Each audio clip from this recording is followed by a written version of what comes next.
What is going on, everybody? Happy Friday. I am Johnny Martinez, and you are plugged into the Social Plug Podcast, where we connect you to level up and where we discuss and highlight ordinary people doing extraordinary things. We are always powered by Social Plug Media.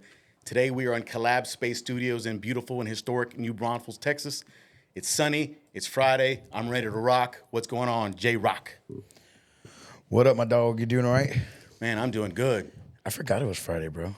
It is Friday, man. I know, man. My days have been going they're so close together, man. It's so crazy sometimes. I forgot what day it was. Well, you're a busy man. I felt like you it was Saturday already, bro. All your days are just kind of flowing through each other, man. Yeah, it's a little scary sometimes, man. Yep, and I might have some whiskey flowing through me snap. today, right? It's been a while since I had some whiskey on the set, and I do got a DD for those of you that are going to be asking, is he driving after this? No, I do got a DD. Dude, do you ever drive? I don't think you ever drive. No. Right? My wife drives me everywhere I go, man. As I get older, my eyesight fails me, and my cognitive, decision making sometimes on the street might not be where it needs to be. Sometimes I get road rage. So I'm not allowed to drive anymore. At least you get life rage, bro. I think it's just life rage. I don't think it's really road rage.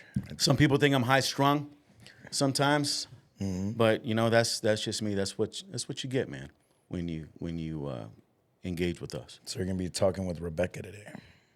Rebecca Creek. That's right. Yeah. I was like, you caught me. I was like, Rebecca. Okay. I almost got you in trouble. Probably. I was like, do you know something about our guest that maybe I don't? I met Jack last night, and mixed it with a little bit of Coke. I had some Jack and Coke yesterday. Okay. So, are you hungover today? I was a little hungover. I had like 2 or 3 Jack and Cokes, and then I started drinking some Lalo after that. So I don't think that was a good mix. But I didn't feel hungover today. I just got a little headache. That's about it. Dude, as I get older, longer in the tooth, I don't think I get hungover anymore. Really? I think that's a bad thing. I think my body's like, you know what?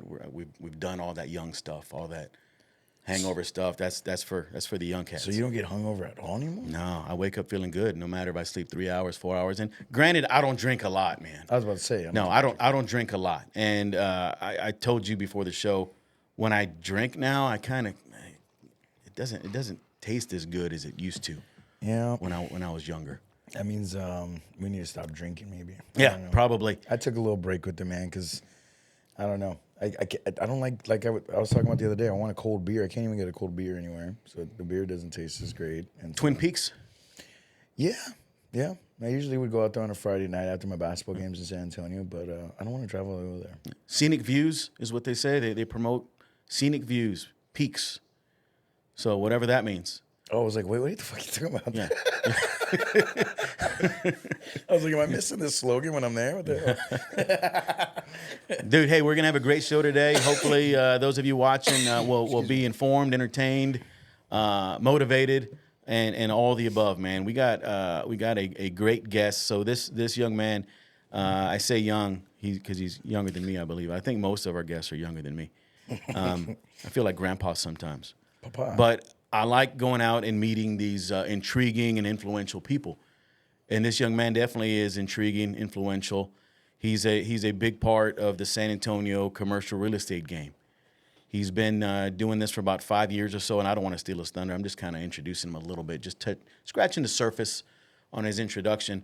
He's an Army veteran, so he did some time in the Army, and it takes a lot of courage and intestinal fortitude to want to join the military. A lot of people want to join, but it takes special courage to sign your life on that line and actually serve, because you don't know what the hell comes with serving in the military. You can have a specific job, but you don't know where you're going to be sent, where you're going to go, and if you're going to fight in a war, if you're going to be in peacetime. Nobody knows anything, right? Mm-hmm. So he did that. A lot of pressure in signing his life over to the Army. He was a firefighter. He's retired firefighter, so there's a lot of pressure in that aspect as well. He is a father. He's a husband. He has a lot of pressure going on, and we're going to discuss. I think today the topic of the day is pressure, because we're all under pressure in some way, shape, or form. Mm-hmm. Whether we are performing at work, in our careers, for others, you're performing under pressure as a father, as a student, as a friend, as a dad, as a podcaster. so on and so forth. Because today we're live, man. So I have a lot of pressure on me to entertain and to give a peak performance. Because if I don't perform, people are going to tune the fuck out. And they're going to say, this guy sucks. So I have to be able to perform on this podcast today and highlight this young man that we are introducing here.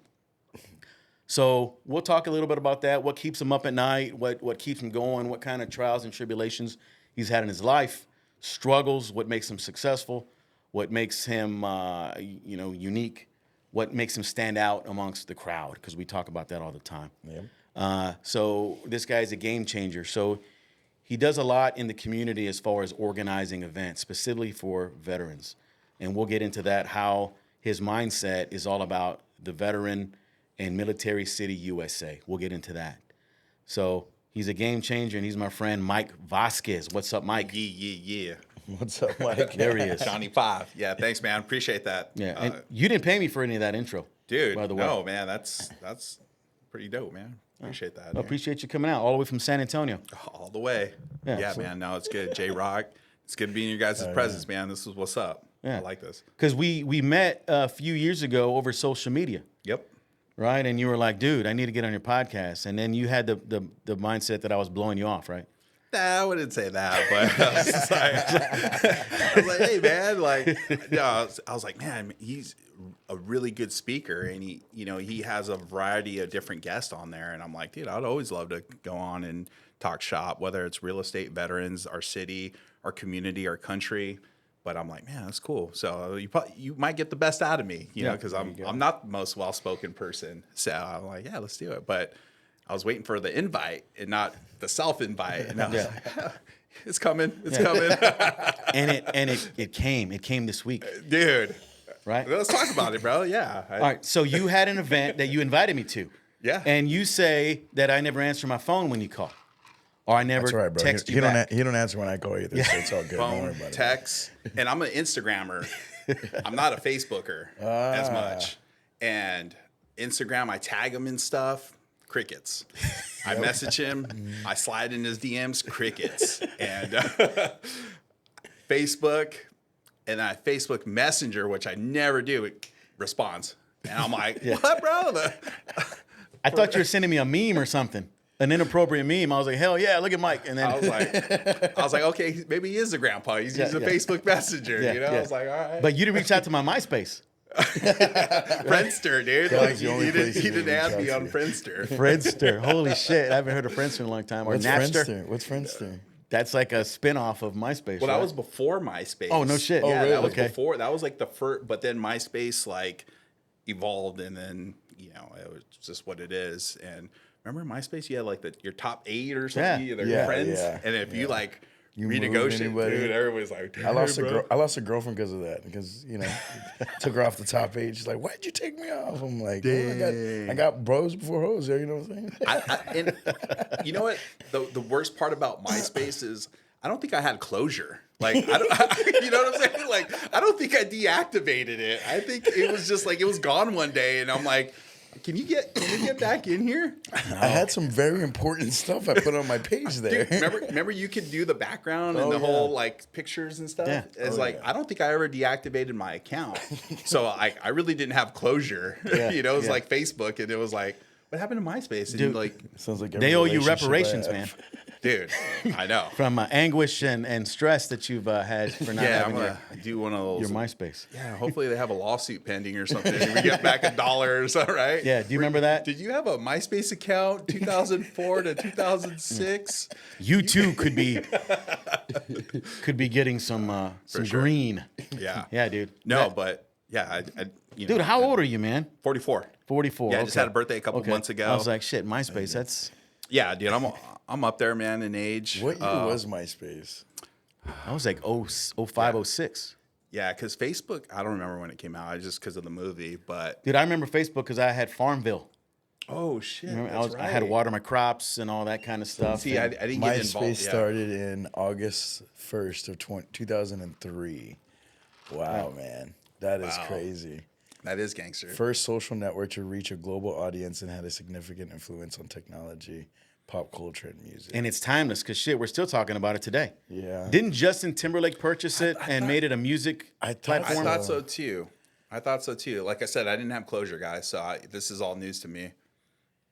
Yeah, rising competition from Facebook, a buggy website, a poor user experience, and focus on monetization that overshadowed the user experience. Yeah, this crazy stuff, man. Is it still active today? But it was a game changer. It's still at the active time. No, today. for sure. It's still active today. That is so crazy. No, for sure. So maybe we need to reenact it or revive There we go. our profiles if it's even a thing. Yeah. You know, and maybe we can revive that. Because you remember when TikTok went down? All hell broke loose. dude. People were pissed off because it was their livelihoods at stake. They were losing business on these lives that they do, selling merch and the TikTok shop and all that. Did you get off for a minute, or what did you do when the TikTok thing happened? Well, I was kind of pissed off because it was connected to Canva. No, it wasn't Canva. CapCut. CapCut. Yeah. And I couldn't create some content. So that's what pissed me off. Gotcha. But who knows? I mean, it was supposed to have a 60-day, pause or whatever.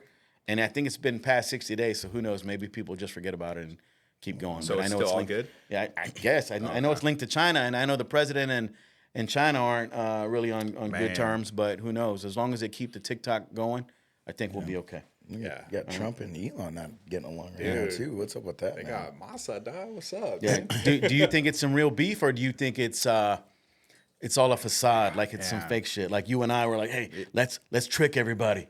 I'm gonna go on there and I'm gonna talk shit to you, and then you talk shit back, and it's kind of like the rap. Remember Biggie and Tupac and all that? It was a way to sell records and all that. Who knows? Maybe it's a way to Maybe it was Diddy, dude. Maybe it was Diddy. Maybe Suge Knight, Diddy, and all that have something to do with it. Yeah, no, that's all trippy, man. I'm not a big conspiracy theorist, but a lot of these you gotta wonder. You're like, man, like, fuck. It's like, I don't know, man. And you start bringing that up, and everybody's looking at you crazy, and you're like, is it really far fetched? So, Dude, nothing surprises me today, no, man. that's Nothing. nothing. If there's a fucking alien ship that lands on this building right now, it wouldn't really surprise me. I'd be like, hey, we knew there was aliens, and nobody. told Everybody us wanted now, to keep yeah. it a secret, but here it is. And we're the ones that are getting sucked into the spaceship and sent off into oblivion, man. Who knows? Yeah. But yeah, dude, there's a lot of things going on, and there's a lot of things going on with you, and that have been going on with you, man. And that's what brings us here today. Yeah. Mike, I can sit here and talk about aliens and P. Diddy for 2 hours, yeah. bro. The audience wants it, bro. No, I was messing. Hey, part of the audience probably does want to talk about P. Diddy over some of the shit that we have, right? But you're an intriguing guy, man, and I let the show off with that. So we met at a event the other day that you invited me to, and I met another guy named Jorge Santana, who's a very influential dude. He's a podcaster, and I'm going to have him on next week. Are you? Oh, as dope, well, man. right? Sounds like a wrestling name. Jorge Santana. Arriba. Santana. Yeah, that was one of the wrestlers. He's the Santana. cousin of Tito Santana. Oh yeah, Tito Santana. Arriba. Remember him and Rick Martel, dude? Yeah. Hey, you see how we're squirrels? We try to go into something and then we just go on to something else. No, I love that. I know. Because that's locker room talk. It's dude talk. 100%. But that's what these podcasts do, man. It's just conversation. You and J-Rock just met 2 minutes before we went live, right? But now you guys are talking like you know each other and shit. And that's the beauty of what we do live on air. Yeah. Because we're able to bring people together, connect them to the masses. People that are watching get to know who J-Rock is, me, and especially you, Mike Vasquez. Right? So let's kind of get into it a little bit, man. You invited us to this event, and I met some people. I met Jorge. I met Rick Garza. And I apologize. Yeah. But he's vets, guitars for vets. Rick Chavez. Yeah. I got it wrong twice, man. I was like, man, was there another person? But yeah, Guitars for Vets. He's a chapter coordinator now. Rick Chavez. Yeah, good, solid dude, man. He was an Air Force vet as well. And so there's a lot of community organizing going on in your life and in New Braunfels and in San Antonio especially. Okay, so you invited us here to this event. My wife and I, we went, and the rest is history, man. Yeah. Great event. It was great music. A lot of people are there. It was an art exhibit, so to speak. People were presenting their art, and we were able to build a little relationship with these people that hopefully will continue and have them on the podcast so the rest of the world can see who these people are that are making an impact in the lives of others, man. No, he's doing great things for the community on the mental health side for not just veterans, but first responders. Right. Which is super needed. Not just, obviously our community needs it, but, civilian side too, man. You're seeing all these, events that are taking place, and it's like, what's the root cause of that, And when we're growing up, mental health wasn't something you talked about, whether it's the military or the fire service or first response, public service. And now I'm glad it's getting more recognition, and those outlets are there. But Santana's doing a great job, leading the charge on that. So, but that event was great. Hanging out with you was great, dude. And we'll go into like how I got onto. Are we going to how I got on the podcast? Sure. Well, I mean, okay. For everybody out there, the We can. context. Like, I know Johnny for a few years. I actually went to real estate school with his wife, and she had told me, "Oh yeah, my husband's still in the military, Air Force." I was like, "Oh, cool, man." So we sat next to each other, and we follow each other on social media. And then when he got his license, I was like, "Oh, dude!" Like, I reached out, "Hey, man, dude, you just seem awesome. Like what he's promoting." And just what he's about, Top Flight Realty. I'm like, oh, dude, badass. Of the world. Yep. And reached out, and I think we talked once or something. We communicated, and then I saw him doing the podcast thing, and I'm like, man, that'd be cool to have a conversation with him. So I, text, crickets, call, nothing. I'm an Instagrammer, so I'll even tag him in, veteran stuff. Nothing, no response. Slid in his DMs, crickets, and then good old Facebook, dude. Yeah. Facebook Messenger, and reached out. Hey, Johnny, blah blah blah. That was like my last Hail Mary. Yeah, after that one, you were like, I was like, dude, F this I'm dude. stalking this I'm dude, done. bro. I'm I'm lurking, done. And then he responds instantly. I'm like, bro, yeah, you are a grandpa, dog. Facebook. Yeah. So no, but going back last week, we were talking, and he was like, dude, you should be on the podcast. I was like, 3 years later, bro, like, cool. But the funny enough thing, I was there with another buddy of mine, and very involved in the city. He has a business there and does a lot for the city, and very involved. And then him and Johnny bromanced, and I was like, yeah, it is. You're like the third wheel, basically. Dude, at that sixth point. toe. I was the sixth toe. I was like, what am I doing here, dude? Jessica, his wife, was chilling, cool, like yin yang. He's the outgoing talking one, and I'm like the outgoing talking one. But I'm like seeing Johnny, my boy, hit it off, and I'm like, cool, like, should I bounce or like? And then Johnny tells him first, like, hey, dude, you should be on a podcast. And I look at him like, What the? for real? hey, do you remember that meme with Homer Simpson? Where he hides goes in into the bushes? Yeah. That was me. That was you. Yeah, that was me, Homer. Yeah, I'm changing my name, Homer. I was like, oh, cool, man. And then he gives it like the pity invite. Then he looks at me, he realizes like, oh shit, Mike's been asking, or Mike, and that was funny. So that was like the running joke at night. I was like, well, maybe, in a few years you can come on, Mike. Yeah. You never know. A couple old fashions later, I was like, yeah, bro, what's up, dude? Yeah, it was good stuff, dude.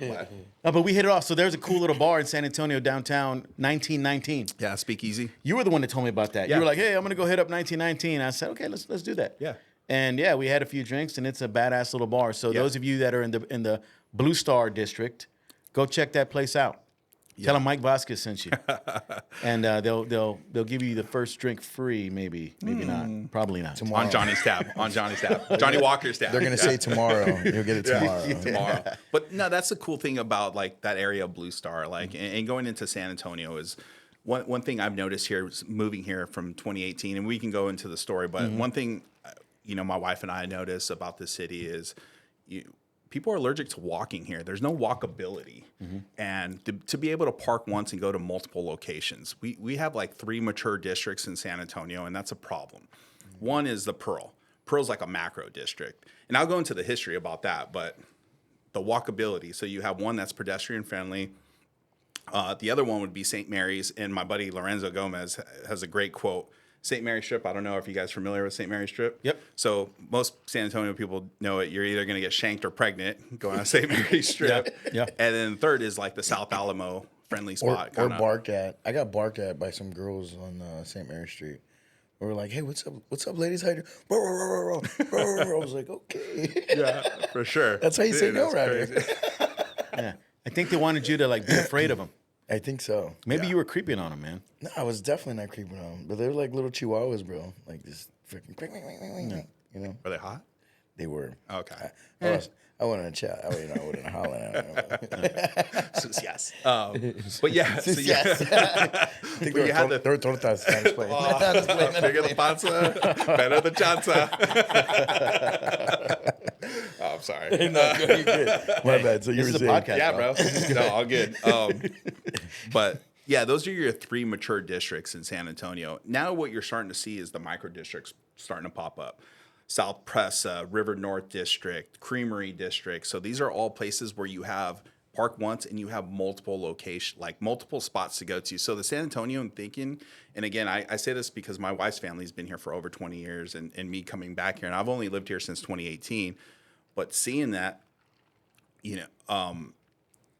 that I lost my train of thought, but being able to go to one place, having multiple locations in one spot, because we're so car dependent, and everybody's like, it's so hot, it's so cold, or but you get in your car and you got to go to, we're a city of islands, everything's spread out. You got one special thing over here and you got one special thing way on the other side. So why not go to one place, park, and have multiple things? And the San Antonio thought process is like, if I have a bar next to a bar, like that's competition. You're like, dude, no, that's gonna bring more business to you. Have all bars right there, or have a fashion district, or have a entertainment district. Like, we're talking about comedy clubs, and I'm like, our comedy club now, like, I don't want to talk smack, but it's the location. You have a mattress warehouse in the retail strip mall, and it's like movie theater. Dude. Yeah, it's like It's not exclusive. Laugh out loud. yeah. Yeah, laugh out loud. It's funny because we actually went to a comedy show there. We're celebrating a bachelor party. We had dinner, and then we went to a comedy club. And the headliner was like, "Yeah, I started my tour I'm in San Antonio on a Tuesday." And everybody's laughing. They're like, "Oh shit!" He's all, "Make it worse, I'm in a retail strip mall," and I'm like looking at my buddies. I'm like, "We just had this conversation, like this legit comedy club, dude. It's not. And that's a problem because we don't have the modern amenities. Yes, we're the 7th most populated city in the nation. We're one of the top 5 most tourist U.S. cities in the nation. And we have 10,000 more college students than Austin. But you would never know that driving around looking like, dude, where's all the young people? Where's all the sexy, And we do a great job of net exporting our future generation. There's nobody at UTSA or Incarnate Word graduating and say, man, I'm going to pack my bags and stay in San Antonio because all the young hotties are here. Yeah, they're not. They're going to go to Austin. They're going to go to New York and spend $5,000 for a shoebox apartment because their demographic is there. Their likelihood of meeting their future spouse is in that marriage markets. It's a look. I gotta go to New York. Yeah, but no, like LA, Austin, those cities are going to capture that, and that's a problem for us because we grow them, we train them, and then they're like, deuces. We'll come back when we're 40 because the medium home prices are still $300,000.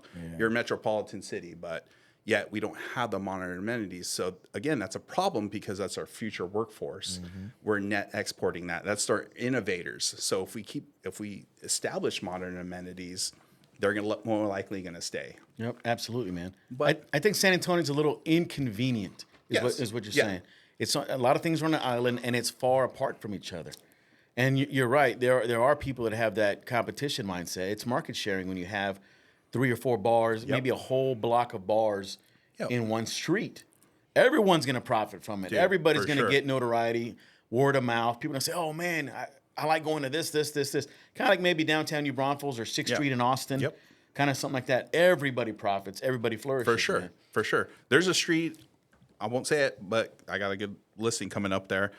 It produces over $1 million in alcohol sales a month in San Antonio. Oh, shit. And there's spots opening up there to, if you're a bar owner, an operator, a restaurant, you want to be in that area because you're like, oh, but I'm by other restaurants and other bars. No, that collectively makes over $1 million. So you just need to step your game up and make a cool concept where people are going to want to go there. Yeah. You know, young active drinkers, they don't want to stay in one spot. They want No. to constantly be checking out different spots, you know. Yeah. Singles want to go see what other For sure. singles are at, things like that. So they're going to want to move around. 100%. And when I'm driving, my wife's in there, she's like, dude, look at that. Line's out the building. I want to go there. She doesn't even know what it is. But the FOMO is like, I want to go. It must be dope because there's a line. I'm like, of course. But you see that, people are going to be like, I want to be involved in that. I want to be engaged in that as an operator or a business owner. I want to be in that area. Right. So, yeah, that's one of the stuff that I'm working on, hand-picking operators to be in certain places, make these modern amenities. Walkability is the most, especially in that urban core, because that's where it's at.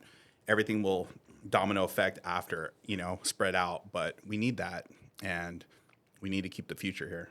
Do you hear people saying that San Antonio is boring? All the time. All the time. And it's probably boring because of what you're explaining. Yeah. Just you have to walk. It's a process. Yeah. You got to go pay $20 here, $20 here, $30 here. And people don't want to be spending all that damn money.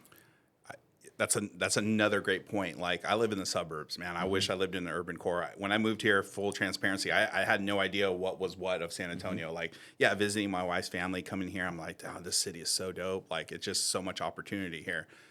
And knowing where I know now, but most people like the Stone Oak area, the far west, all that middle class upper area, they're like, I want to go downtown, but man, I don't want to pay $25 for parking. But I want to support the small businesses. I know what I'm going to get at Chili's or BJ's. That's all outside 1604. But I want to go to the mom and pop places, man, because the authentic Mexican La Raza, all that stuff's in there, and I want to be a part of that. But where are we going to park? There's a lot of parking, all the structure, but I don't want to pay $25. So it's funny because I had to put something on my Instagram, my threads a while back. I was like, hey, I propose we do a parking incentive. I don't know if we talked about it, but if you're a San Antonio native, you go downtown and you can swipe your card and essentially get free parking, because we all know that's the tourists. That's where everybody hangs out at the Riverwalk, all downtown. That's the tourists. They already know they're going to spend money. Yep. Why not incentivize the locals? Hey, I want to go down there, 2 hours free parking. Boom, cool. We can have dinner, drinks. Boom, peace out. And now you're putting that money back into the community, and you're incentivizing the locals that want to go there. Of course, I would like public transportation and like a monorail, kind of like San Diego has the coaster. I mean, I know they've been talking about that for years, and that's a whole different topic, but that's my magic wand. If you had substations in like Stone Oak, Alamo Ranch, Southside, and you can hop on there and be in a monorail and be downtown within 5 minutes, 10 minutes, that would be dope. Great concept. Cool. They tried it in California, but that shit failed Well, the coaster's successful. San Diego, North San Diego, all the way from like Carlsbad all the way down to where the Chargers used to play, but it goes through Gaslamp, and so you park at a spot, you get on the coaster, and before, this is old school, you could drink on those things. And we pre-game, I'd go hang out with my buddies. We'll jump on a coaster because they live in North San Diego. Nobody wants to drive. We can stop in Gaslamp where the Padres play, or the downtown San Diego, or it ends right there where the Chargers used to play, Qualcomm Stadium. So you walk right off, and all right, cool, I'm at the stadium. Get back on, go home. Is that one of the only cities that you kind of seen that? I know Dallas is doing something. I mean, obviously, East Coast has like subways and all that stuff. But as far as like the West Coast, that's what I've noticed. I don't know if Seattle has something. San Francisco has the trolley and things like that. They have a little bit of more public transportation. But we don't have anything here. And I know they talked about, the whole triangle, Houston, the Valley, and us connecting all those. Austin to San Antonio, there's been talk for years on that. That'd be super awesome. So, I think it's inevitable. The South Metroplex is forming. It's here. Like, it's coming already. We have the population. We have the growth. We have potentially the economic development to structure that. But it just needs that person, I don't know if it's on the political side, to kind of lead the charge on that. And again, San Antonio's dope, but we're just so old school. We drag our feet. We hate change, but we hate staying the same, so nothing gets done. Yeah, I heard that saying that San Antonio's behind in culture. I mean, in not culture. How do you say it? Infrastructure, maybe? Yeah, we're just behind in that way. Like, I thought that was a little odd. Yeah, other cities like L.A. and Dallas and Houston are decades ahead of us. Yeah. So a lot of stuff. I heard a term a couple of years ago in commercial real estate when we were doing the classes, like, development, but we're an under-demolished city. Like, you go around and see all this second-gen space, and you're like, man, this is a cool area, but man, that building looks like it should be tore down, and there's a lot. And now it's vacant for years, and you're like, dude, that's in Lone Star. Man, that's right by the Pearl. But, dude, I'm going to tear that shit down. What a shithole, right? Seriously. And we're an under-demolished city for sure. But I love second-gen spaces. I think we need to focus more on incentivizing these developers and people, because everybody's like, oh, I don't want to call out like city council or anything like that, but leadership thinks that, hey, these people are so rich we could just write checks and build affordable housing or developments, but we can't. It takes a lot, and whatever tax incentives and all these things to make it work. But I just feel like we need to incentivize those people, outsiders, to come here and help the infrastructure here. So, because we can't wait another 15 years for the Pearl. It took 15 years for that to be a macro district. And it took one person, a pioneer, Kit Goldsberry, to say, hey, no. Did you guys know what the Pearl was supposed to be before the Pearl? No, tell us. Yeah, I didn't A know. Walmart. What? A Walmart, yeah. So the people that owned it initially, they best and highest use, cool, and Walmart. But Kit Goldsberry, he's the family of Pace Bacani, billionaire, was like, no, I have plans. I see this. We can develop this. And that's what happened. He ended up, I think, raising his own money and doing all this outsider stuff. To now the Pearl is what the Pearl is. And that's a landmark place. But that's a pioneer and a billionaire. And it took 15 years to make it to what it is today. We don't have that much time. Well, it takes leadership, and a lot of people just are status quo. A lot of people in high positions, they don't want to ruffle feathers. They're just like, oh, it's too much work, or I don't want to do these meetings or bother with it. So they just say, hey, cool, let's just do it that way. Well, the problem, or I should say the challenge that I see a lot, and now that I go, talk to city officials and in those rooms, in those meetings, is the transparency. Let's talk about Project Marvel.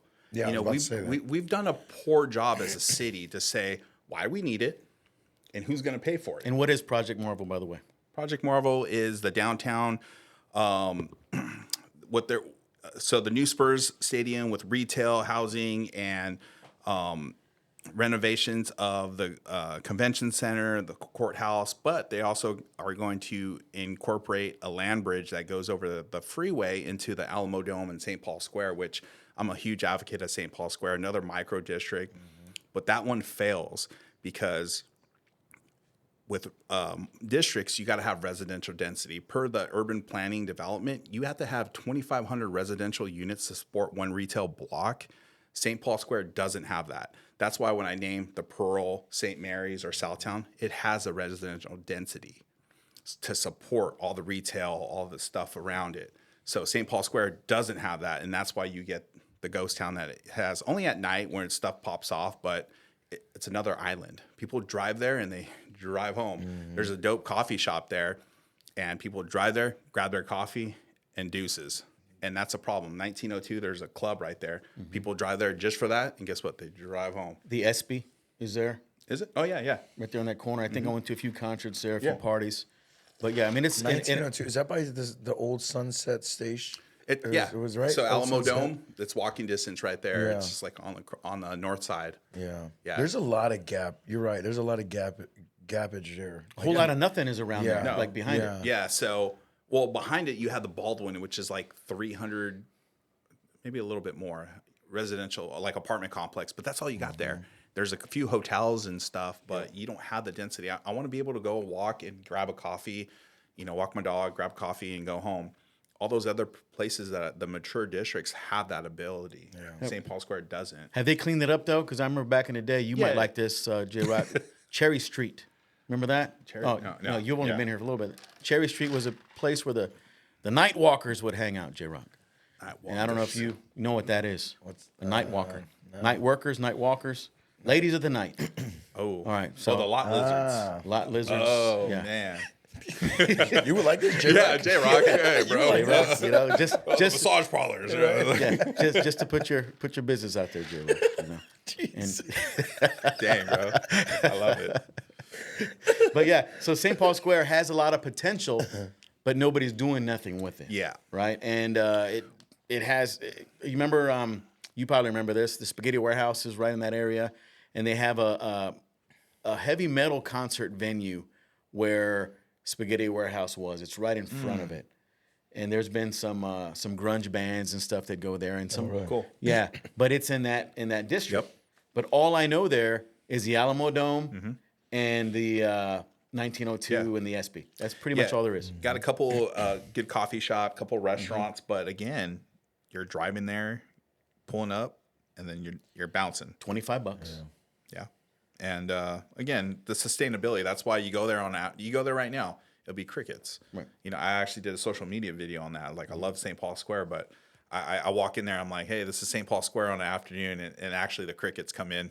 I'm like, there's nobody in the background, dude. And it's like, I love it, man. It's a hidden gem, second gen space, but a ton of vacancy there. And I'm like, so much potential. Just do more like mixed use there, or bring some more infrastructure there where you can really make that area thrive. So anyways, Project Marvel has a land bridge that's going to be 40 acres wide, and it's like a kind of like a park setting where you're going to be able to walk across from Project Marvel over to Alamo Dome, St. Paul Square area. So awesome. I mean, that's a great way to, hey, let's again, walkability. Let's entice these people. If you have like things around each other, they will go. Like, you guys ever been to New York? Yep. Cool. You walk 10 miles, you're like, dude, I didn't even fucking know. Like, it just boom, boom, boom. You're so engaged because there's so many things like each other next to it. You can just go right into the next city. Like, you didn't even know You it. didn't even know that. And you're like, dude, I'm 10 miles deep. We don't have it set up like that. We're like, oh, dude. It's like, and in New York, it doesn't matter if it's hot or cold. People are outside walking because you're like, oh, bar, restaurant, oh, this, gym, this. And you keep going and going. Yeah. And there's statistics on that. But yeah, again, we don't have it set up like that. And that's what I'm trying to accomplish in that sense as far as commercial real estate goes, because I have the ability to handpick operators to be in certain places, or, hey, like best and highest use, not Walmart. You know, we need to do this. You know, as much as we like Chick-fil-A, being there in an urban core would probably not be the ideal thing. You know, even though their numbers would be fantastic, or Starbucks, we don't need another Starbucks. We don't need another Chick-fil-A in these districts. You know, we need the mom and pops to support the small businesses. Yeah. We're like, man, I love their freaking chips and salsa, like Rosario's, you know,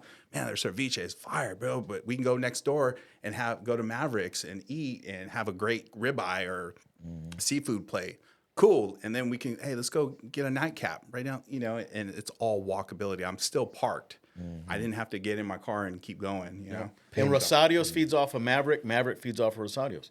Because what one doesn't have, the other does. And you can indulge in both. Yep. They have Rosario's has the Rooftop bar. Rooftop bar. Yep. After I'm done with my T-bone, I'll go up to the rooftop bar and drink. Nightcap. Yep. So back to the Project Marvel thing. That is a very cool thing. Not only for the Spurs and for the city. One thing that sucks is that they knocked down the Institute of Texts and Cultures. That is a staple in San Antonio. I think we talked about this the other day. That has a lot of nostalgia. Yeah. A lot. Did you ever go there, J-Rock? It's a big museum with Texas history and things like that. How Texas was founded, and they have Buffalo models and stuff. I need like to that. find out, but we built a ship for David Robinson. Man, this was years ago, bro. They were still in the Alamo Dome, because we built this ship, and we donated it to the Spurs, and they gave us tickets to the game, and they told us it was going to be in the museum. Right. And the gentleman that it was my buddy's grandfather, Manuel Camarino. He was a vet himself, and this was his way of giving back to the Spurs as well. And I wonder if that's where they placed it. I mean, I knew it was in a museum, but now that you're saying that, but I never got to actually go. Yeah. Who knows? Institute of Texts and Cultures it kind of makes me sad to see it getting torn down. A lot of people are apparently sad about it. Yeah, but it's kind of like here in New Braunfels. They're knocking down that sign. Oh, the Walnut 6 sign? Yeah, it's the same thing. Yeah. But back to that. So the Spurs, their arena is in a shitty part of town. I mean, not to offend anybody who lives over there, but there's no entertainment. No entertainment. There's no draw over there. So I've been to other stadiums in other cities, San Diego, L.A., Baltimore, New York. There's entertainment all around it. And in San Antonio, it fucking sucks. Yep. There's nothing there. Yep. And so them moving the stadium to, with this part of this Project Marvel, I think that'll build the economy. It'll build so much. And strategists like you that are in commercial real estate know those kind of things, because the average Joe has no idea. Just like you mentioned, we don't need a Chick-fil-A there or a Starbucks, but everybody like, I need a Starbucks next to me. I need but we really don't. And there's a strategy behind why there's a Walmart here. Yeah, absolutely. Why there's always a Walgreens on a corner. For sure. CVS is always on a corner too. And these investors, there's a reason why they have them where they are. It's placement, but it's all strategy. 100%. When they go build a Starbucks, they don't say, hey, you know what, man, that's a great corner. No, they're going to do the site to do business. They're going to do crazy analytics and say, hey, what's the demographics here? What's the age group? How are they spending their money? What time of the day are they spending them? I heard this stat not too long ago. I didn't even know this because I don't work with Starbucks, but 80% of their sales is ice drinks. Did you know that? No. I was like, I rarely buy ice drinks. Maybe when I want to indulge and do a Frappuccino or something, but I hardly do Starbucks anyways. But 80% of their drinks, their sales are ice drinks. I was like, holy crap! No wonder Dutch Bros is like on fire, and it's in their building. I feel like that's another topic, but I feel like that's going to be a fad, dude. Like, those lines are not crazy anymore. They're building them all over the place. But anyways, what I see is like a building that I'm like, oh man, that has a big enough footprint for Starbucks. Their numbers are great. They're going to draw in the crowd. But do I want that in the urban core? Do I want that on that corner where, it's like, no, I want a local coffee, Merit Coffee, or, all these like smaller businesses I want in that, because that's San Antonio. That's our culture.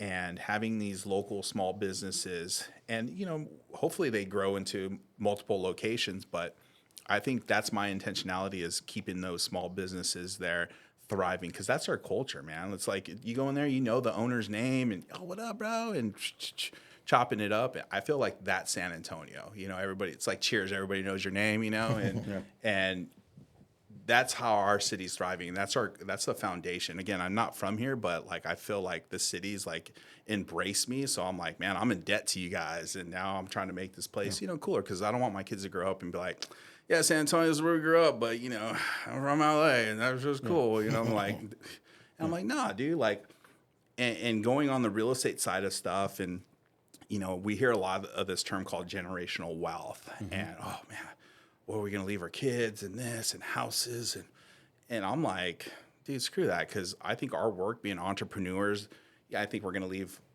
something better than what we had.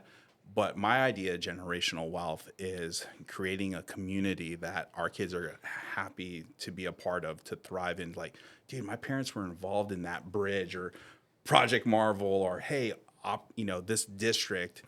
That's my idea of generational wealth, is making a positive impact in the community that everybody, is like, man, we're thriving. Every businesses are growing, and we had a part of that. Changing that footprint, changing the dynamic of that area. Oh man, St. Mary's used to be the hood, but now, dude, we collectively got, changed the whole dynamic of that street, and now it's a place that everybody wants to go hang out. Yep, like regentrification. That is a big thing right now. Some people don't like it. Some people want San Antonio to stay the way it was in 1975. Yeah, bang, dang, dang, dang, and it's funny because, I got the term a lot when I moved here, like, don't California my Texas, and I'm like, I'm not. I just... Okay, truer words have never been spoken. I know I'm not going to win this argument, but I was like... but honestly, I look around and I see 100 construction sites not finished, roads not being done, or at the same time, but nothing gets done. I see infrastructure that should be demolished or leaning over. I see... Dude, you go on the south side, you see the signs dangling, the light signs. I'm like, that's the 7th most populated city in the world. That's what when people come here, and it's like, man, I can't wait. And we're a top 5 most tourist U.S. city. That's your presentation. Yeah. That's your presentation when tourists come in. Yeah. And you're telling me don't California my tech, like, take politics out of it. Let's look at the infrastructure. Like, take a look in the mirror, San Antonio, And I said, instead of complaining about that, let me do something about it. I'm not trying, and we'll get on the veteran topic. Like, don't California my Texas. And I'm like, hey, I'm a veteran. I'm like, we celebrate Veterans Day. My kids don't go to school on Veterans Day. San Antonio, military city, USA. Yeah. Like, don't California my Texas. Excuse me. Like, we should be better. we should be the poster child of military city, like you guys call yourselves. You know, you guys rush to beat San Diego to trademarking it, but yet my kids go to school on Veterans Day. So don't come at me with don't California my Texas, man. You know, so that's like my comeback. Yeah. Let's get into that, because Okay. that's one of the topics that I mentioned, that you are about Military City, USA. Yeah. So you come from California, and you like Whataburger, right? Over In-N-Out. Cut it, bro. Cut, bro. Cut, bro. We're not the same, right? Yeah, no, we're gonna be fighting, bro. So, Those are fighting words. but you're a big advocate for the military. And how many bases do we have here in the San Antonio area? 7? Something like that. Yeah. And- So Dang, yeah. I didn't know that. And San Diego might have 3 or 4, and they're Marine and Navy bases. You got Yeah. Camp Pendleton, you got Coronado. Yep. But here you got Lackland, Randolph, Fort Sam, Bullis, Medina. You still have the Kelly. Yep, Kelly. Kelly Yep. side, and maybe some I think other things. Yeah, I don't know. That's all I know. But you have, I mean, there's a big military presence here. There's probably at least 75, 80. I mean, I could be completely off. well, that's our highest employer. 100,000 well, people here. That's our highest employer, the Yeah. JBSA. Yeah, and nobody comes and goes more than the military. They're always PCSing. They're always coming in and out. But you're absolutely right when we had this conversation. Why doesn't San Antonio highlight or even take in more veteran programs or produce more veteran programs? I mean, they have the name, but they ain't doing nothing with it. We have a military affairs division that that's one of my goals in the next couple of years, to kind of dive in and see what they're really about. Because I know they're instrumental in trademarking the name and going through that process. But what else? Like, again, this is where San Antonio, and I'll say this, does a poor job of the transparency, like the marketing. I'm sure there's veteran housing out there, but it's so on the low that, somebody that's really like engaged, like doesn't even know about.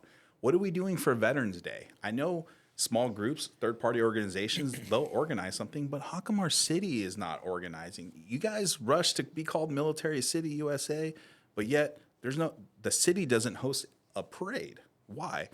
So let me give you another story.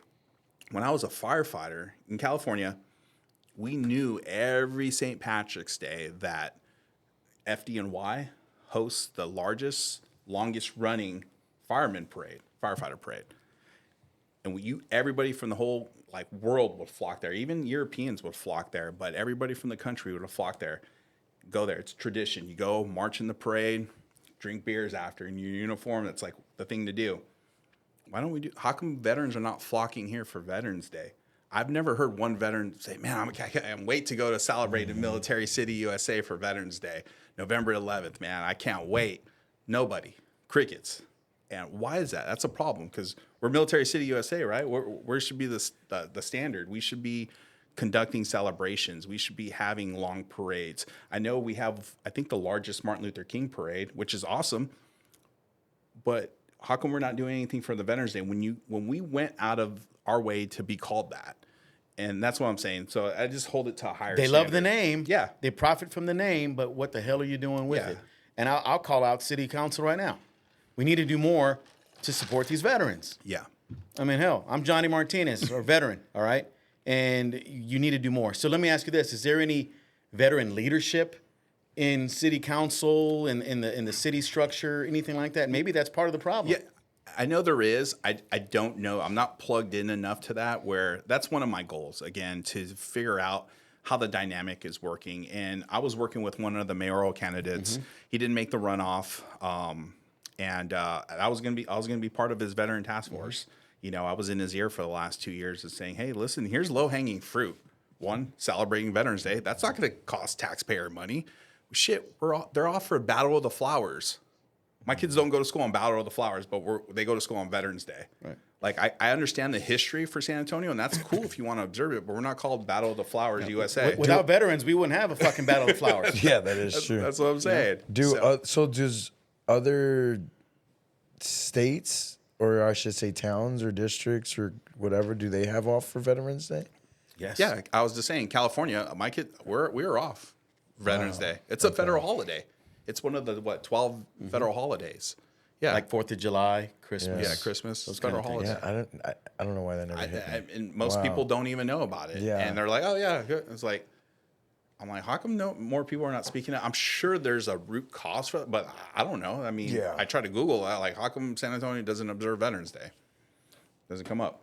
But San Antonio observes St. Patty's Day and all these other things. Yeah, they do. well, yeah, Fiesta. Fiesta. Fiesta. Yeah, well, that's what I'm saying. Battle of the Flowers, you're off that Friday, but And other small organizations or political parties, but yeah, no veterans. No, for sure. Like May is Military Appreciation Month. There was nothing, broadcast about it. City leaders weren't posting about it. And that's, to me, it's just like, again, holding these people accountable, like saying, hey, listen, if you're going to call yourself Military City USA, at least prove it or, display it. Even if you don't support them, just like acknowledge it. Because people are going to start noticing. They might not have noticed before, but people like us are going to. Don't California my Texas. Right. It's like, hey, listen, like Dude, and you're coming in from California. And I'm not trying to make this California. Right. I love San Antonio. It's Right. done amazing thing for my family and myself, and it's led me to transform myself into another career. It's given me so much opportunity. It has its own culture. I just see opportunity to improve it and make a positive impact, whether it's on the civilian side or the veteran side. And I'm not trying to make it any other political realm, whatever. I'm just trying to improve it, our way of life. And again, that's my mission. Right. And it's pretty simplistic, but again, I just don't understand a lot of these things, and it's not out there. And again, it goes back to the transparency. Like, I know, and I've heard this from many business owners and people, like, the city doesn't tell us what we're doing. They just do all these backdoor deals, and it's like, oh yeah, I'm a Joe Blow construction company. They got the bid, and it's like, why wasn't this voted on? Right. Like, why was so?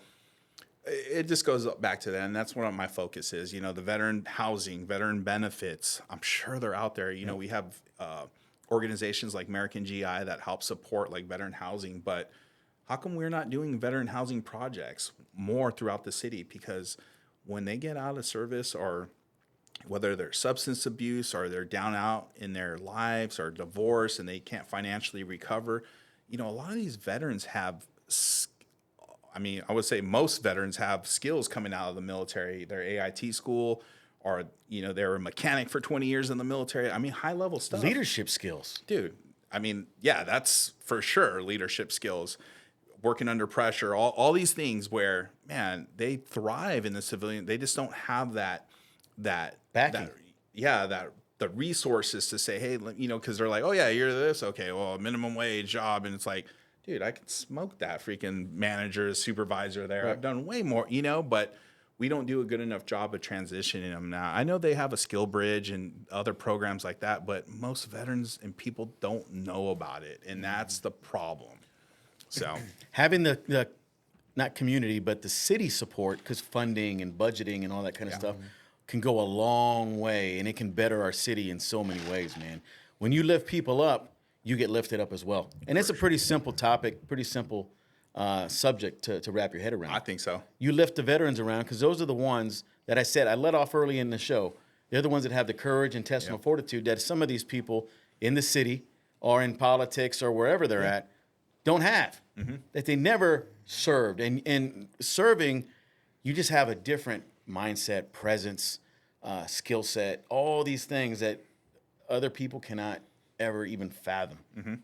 And it's just a travesty if we can continue on not really supporting the veterans, but taking on the credit that you do.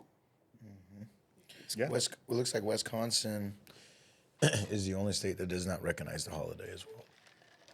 That is crazy, man. Yeah. I didn't even know. I did not know that. That's low hanging fruit for us, man. So That is crazy. Next mayor, you could easily, you can include me on that, but that's low hanging fruit for the veteran community. Are you going to announce that right here? You might What? be running for mayor? Me? No.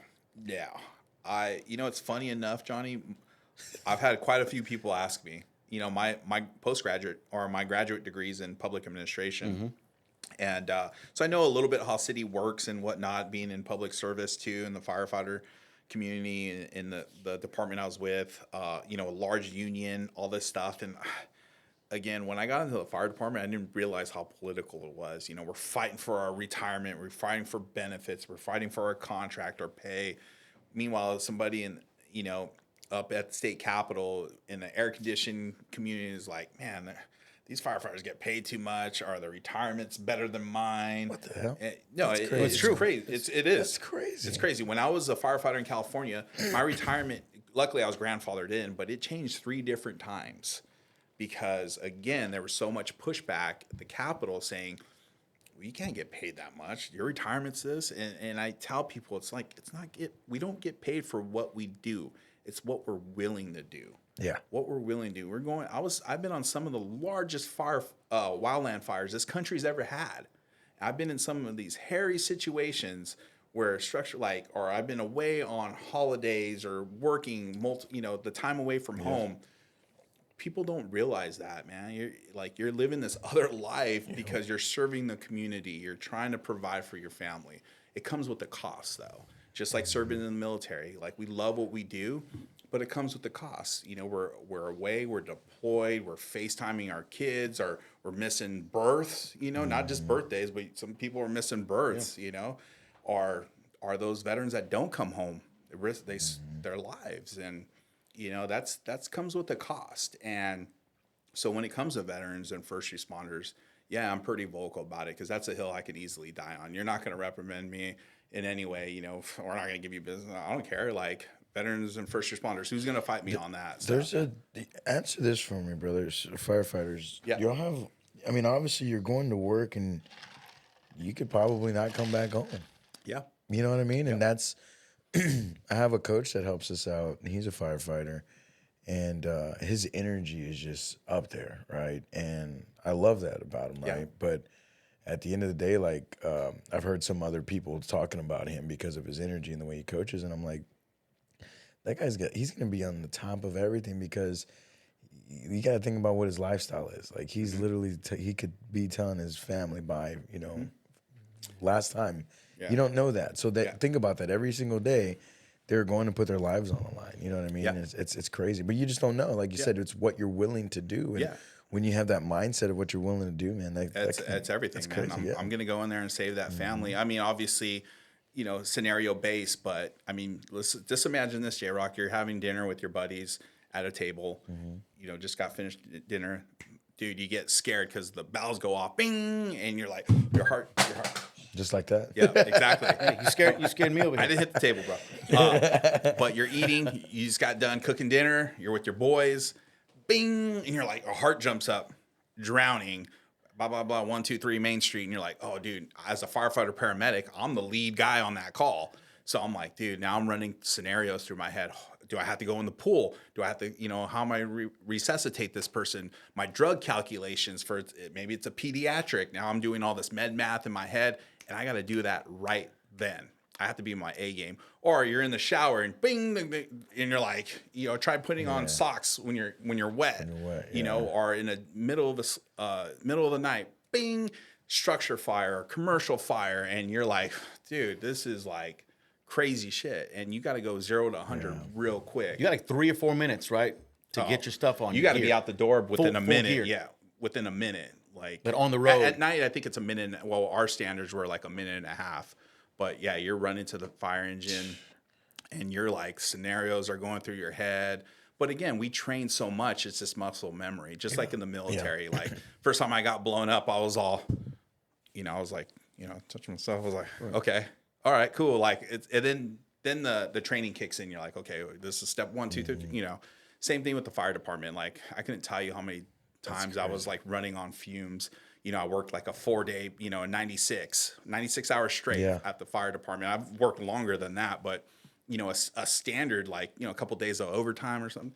And let's just say in 4 days, you're just sleeping maybe a collectively 6 hours, and just imagine you're just running off of caffeine and, and trying to take cat naps. But I mean, my department, I worked at, one of the top busiest fire stations, not in just my department, but the country. In California? Yeah, well, in the country. I was always the top 20. Like, our department, we had a couple of stations, and I've always worked at busy houses. Los Angeles, right? That's where I ended up. I started in Riverside, and I ended up in Los Angeles. But yeah, Southern California. And man, some of those big, like, dude, 24-hour shift, you might not be sleeping. And they just had these big old fires. Yeah, which was it 6 months ago, 4 months in ago? January. Yeah, and that's what I mean. Of course, it got to a political thing, and I'm sure there's some stuff to that. But we've always known as firefighters that can happen and we've always talked about it because of the topography, the weather, the way the LA basin is. You're not those Santa Ana type winds. We're talking gusts of like 90 to 100 miles an hour, just not off a natural disaster, just a natural occurrence. Yeah, it's just gonna happen. So Mother Nature. Yeah, so you have like a fuel, whether it's dry weeds or a structure, you have low humidity, and you have these winds like oxygen. I mean, dude, you're off to the races. We've always talked about it. And it's funny because they're like, oh, we didn't have water in the hydrants. Yeah, you might have saved a few structures or whatever, but the way that occurrence, that's like apocalyptic, dude. Yeah. Like, you're not catching that because as firefighters, we're not going to plug into a hydrant and sit there. And when those fire flames, those could go up to, like, depending on the fuel load and all that, they could be 100-foot fire lengths, dude. And you're like, holy, like, I'm in hell. And obviously the radiant heat and those just bounce. You ain't catching that, dude. I've been on fires, like little small acre fire, like 2 acres, wind, boom, 100 acres within 5 minutes. How are you going to catch that? You obviously air support, all this other stuff, but I saw some of those videos, man. Dude, people are driving through, and you're driving through, and you just the smoke and the fire looks like it's just it's the crazy. Road is the only thing that's not on fire, And you experience those types of fires have their own weather, man. A wind can shift within itself, and you have these little fire tornadoes. It's crazy, dude. Butt puckers for sure. That's It's like, dude. Yeah, but we train for that. I mean, again, this is what the people up, in the political were like, but now firefighters are the best thing in the world, just like after 9/11, like, and I'm like, okay, but when it comes to the contract, next year, again, prior to this, they're like, oh, firefighters don't make money because they're spending money, unlike police where you can give tickets and citations. The fire department essentially doesn't bring in money for the city. We don't have all these, citations and stuff. So we're always the burden. We're always the first ones that get cut before police. Yeah. So again, when we don't have enough resources, we don't have enough personnel, it's the perfect storm on that sense, Dang, that's crazy. Yeah, the funding must be tough. I mean, hell, New Braunfels has. I mean, it looks like we're always getting a new chief, a new fire department. Or, you know what I mean? There's always a new one. Yeah, we have so many. I think there's at least 7 in New Braunfels now. Oh, stations? Yeah, stations. Okay, stations. Yeah. You guys are growing, so it's inevitable. I don't know what the projected forecast for New Braunfels is station wise, but I'm sure you're only going to increase, or you're not going to decrease in fire stations. That's for sure. The way this area is growing. Absolutely not. So, Mike, what you're talking about, these lapses in contracts and pay and all that affects morale. 100%. And that affects turnover. Some of these young firefighters are like, I'm out of here. Yeah. I don't want to be dealing with this. If this is how they're treating the people that have been in for 20 years, I've only been in for 3. What the hell am I doing here? Yep. And so that's a real thing. I can only speculate because that's the way it was in the military as well. If you don't get treated right, and everybody wants to get treated right. I mean, let's just be honest. You don't want to be treated like shit. Yeah. And you don't want to be treated like a third-rate citizen or second-class citizen. Yeah. But morale, I notice, is kind of up and down. But I can just imagine when you're dealing with retirement and pay and just benefits that, you're relentless. You're passionate about what you do. And in your mind, you saved all these people, but people above you or people that are, have everything to do with your benefits don't see you as that. Yeah. Well, we used to use this term meat in the seat. We're just meat in the seat. Like we die on a fire Friday, our job would be posted Monday. And that's kind of how we felt. Yeah. And that's that's the hard part, man. And as a leader, like, how are you like, hey guys, stay the course, like if they're feeling expendable, like, dude, they're checked out, man. So not only does that affect your team dynamic, but guess what? The community's affected. Because how is that firefighter, going to show up and like, fuck this, dude? Like, my job don't care about me. This is, you know, and I've always tried to be like, try to have that positive impact on people and be like, hey, dude, like, we're in this together. Like, we got to bring our A game, because how do you want to respond, you know, if your family was calling 911? So that's kind of always, even though I was having a shitty day, or, you know, I got whatever, you know, we didn't get that pay raise, I wouldn't let it affect. It's hard because we're human, but I wouldn't let it affect me going to a call. Like, I always try to give top-notch service. And I told myself, the day I become a paycheck fireman is the day I give the deuces. And that's what led me out, because I didn't think I could do anything else besides firefighting. Right. So. It's a real thing. And this morale goes beyond just the firehouse. It affects you at home. Oh, dude. Your relationship, and you're thinking about your livelihood, your money, and your future. And then you get in arguments with the wife and the kids. And, dude, it just snowballs. Yeah, no, 100%, man. But again, the mental burden on that too. You know, if you saw a family, you know, I couldn't tell you how many times was the bearer of bad news for family members. You know, hey, blah blah blah passed away, or sorry we couldn't save them, or, you know, I saw a traffic collision and a whole family is deceased, and now I'm driving home, you know, crying, and then coming through that front door and be like, hey, family, I love you, man, great. You know, putting that mask on, you know, and I was doing it before COVID, bro. Like, putting that mask on. And I know a lot of us can resonate with that, you know, whether it's military or first responders. You know, I couldn't tell you how many times I'm like, oh, I can't believe that. Like, I can't believe he killed blah, blah, blah, or that happened, or drunk driving, or, you know, the worst of the worst. And then, you know, seeing, like, having that, like, kind of survivor's guilt, because that's happening in our community, and then going home and be like, hey, family, what's up? Or holding my baby when I just, you know, saw a baby drown in the bathtub or a pool or whatever. Jeez. So, refill? I want to refill. Let's do it, dude. So let me kind of harp on that a little bit, man. Yeah, bro. I talked about at the beginning, pressure. So what you're describing is a lot of pressure, a lot of anxiety, just a lot of stress on not only you, but on your brain. And when you have stress on your brain and on your mind, are you going to really, you know, this is the rhetorical question, are you really going to perform as a husband, as a father, as a life coach or whatever? I mean, it's tough, because you can establish yourself as a hero, but heroes have scars. Heroes have these things on their mind all the time, because I'm sure you've seen people burned up. You've seen little kids that were your children's age killed in a car accident, and that's not to be too you know, it's deep in the weeds on tragedy, but that is real stuff. We are subject to life stuff, man, and the pressures that come with it. So we know you're an Army vet. How long were you in the Army? 5 years. And how long were you in the firefighting? So, okay, so interesting. I would say it just less than 21 years. Okay. But so interesting enough, I'll dig into that, because so California, you got to be dual function to get hired. I wouldn't say you have to be, but, you know, dual function means firefighter, paramedic. Get your paramedic license, and that's like a whole journey in itself. And that was, you know, I was like, man, because to me, firefighting was so competitive to get hired in California, because, dude, just imagine a 6-figure job, a full retirement. You know, you would get paid, your retirement would look like 90% of your highest paid year, plus full medical, plus a 6-figure salary, working 10 days a month. Like, so I was in the old times where we didn't have online applications. You would have to go to the city department, the city hall, and wait to get applications. And they might only have 500 applications, and you have 5,000 people waiting in line. Sure. So that was the times where I was getting hired. So trying to beat out those people. Yeah. That's why, again, getting the paramedic, like, so I was like getting out of high school, didn't have much money, and doing the college thing, but wasn't really, you know, started pursuing the fire thing. But then, you know, I was like, okay, I'm going to see if the military can help me get my paramedic license.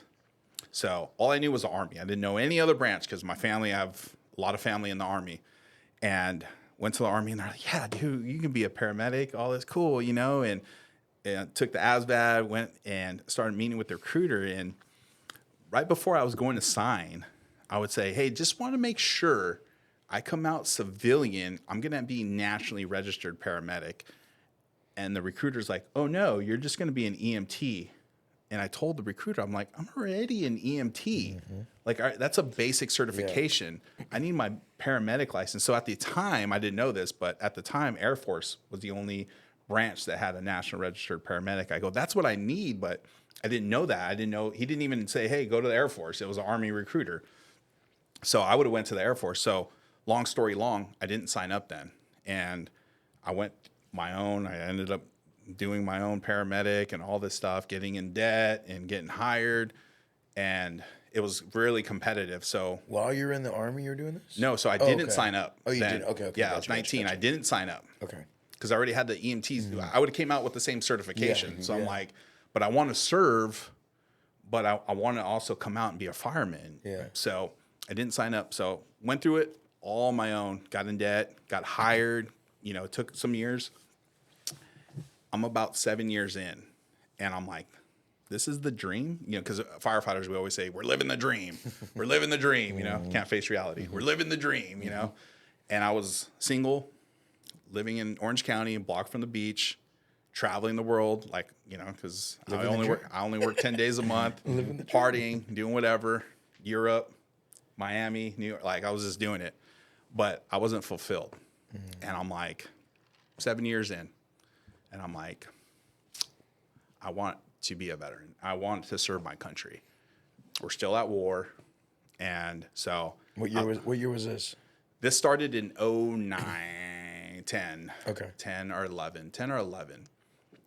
And met with the recruiter 6 different times. I didn't have my degree at the time. So I was like, okay, cool. I can join the military. I can get my degree. And then I can also learn something, heavy equipment, that also translates to the fire department, because we run bulldozers and things in the fire department because of the wildland. So, again, long story long, I joined. I didn't tell any of my family until the day before I left for boot camp, because they would say, you're fucking crazy. What are you doing? Yeah. And why? The only person I told my mom, because I had a house, I rented an apartment at the beach, but I had a house. So I was like, I just in case something happens, I got to quick deed this. And so we did that. And I only told my mom. I was like, keep it secret. So the day before I was leaving for boot camp, I told my family it. And everybody was like, what? And I had to tell my job, hey, I'm taking a leave of absence, because I was a firefighter, taking a leave of absence. And they got to, they have laws, USERRA laws, so they have to hold your spot. They have to hold your spot. So initially went in as a reservist, because I was like, I could come back and do it. But ended up being active duty for the first 3 years, and I knew there was a chance of deployment, but literally when I got out, got deployed. Well, we were mobbing for a year. We got activated, but during that time I was with my wife. I met my wife after when I came back. But during deployment, we were together, and that was like a big strain on us. So, anyways, I got out 5 years. My last 2 was reserve, and went back to the fire department, but I wasn't fulfilled. I was like, oh, gosh, dude, I am like jaded, and so I ended up. We moved here in 2018, and I resigned from the fire department.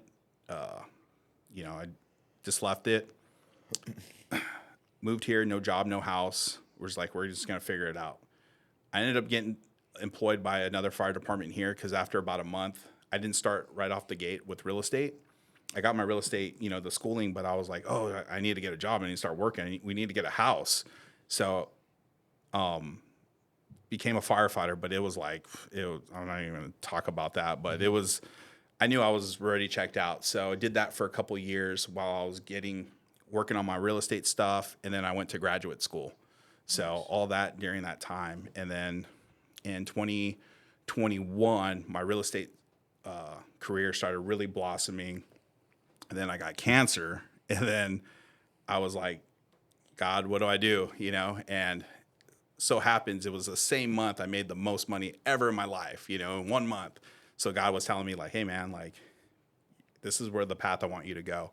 So I resigned from the fire department and just started I was already full-time real estate, basically, but I was really diving into real estate and just, that trajectory. So, it was interesting. Mike, you said a whole bunch of stuff there, and it's all, I mean, it's not average. It is an average. I was like, dude, that's Every- a lot. I mean, Yeah. everything you said, and I know you gave us the Cliff Notes version, but everything you said. So you spent 7 years in the Army, 5. 5, but you had extra 2. Yeah.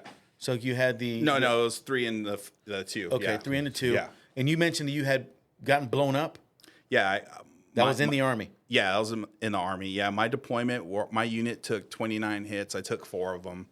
So, yeah, in Afghanistan, we did route clearance. So I went in initially as a combat engineer. Combat horizontal construction engineer, but I was attached to a 12 Bravo, which is combat engineer. So I had dual MOS. And, yeah, we deployed Afghanistan, Herat, Providence, kind of that northwest side.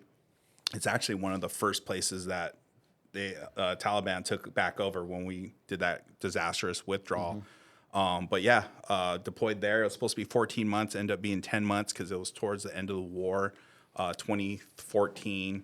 And yeah, so it was interesting, man. I had a light switch though, man. When I was out there, it was like game time all day because, in the military, and you could probably, you're a high NCO, but if you shoot good and you are in shape and get 100% your PT, you're like a squared away soldier. And so I was always voluntold on these missions. I would always go out. I was always outside the wire. There were some days where I'm like, man, I want to sit back and just work out for, the whole day or just kick it, or, we had a small USO. So I was like, man, I just want to go play some games or something, decompress. But no, I was always out on the missions. And Like, how long were these? Dude, I'm sure this is. I watched Warfare the other day on Memorial Day, actually. Have you heard of that?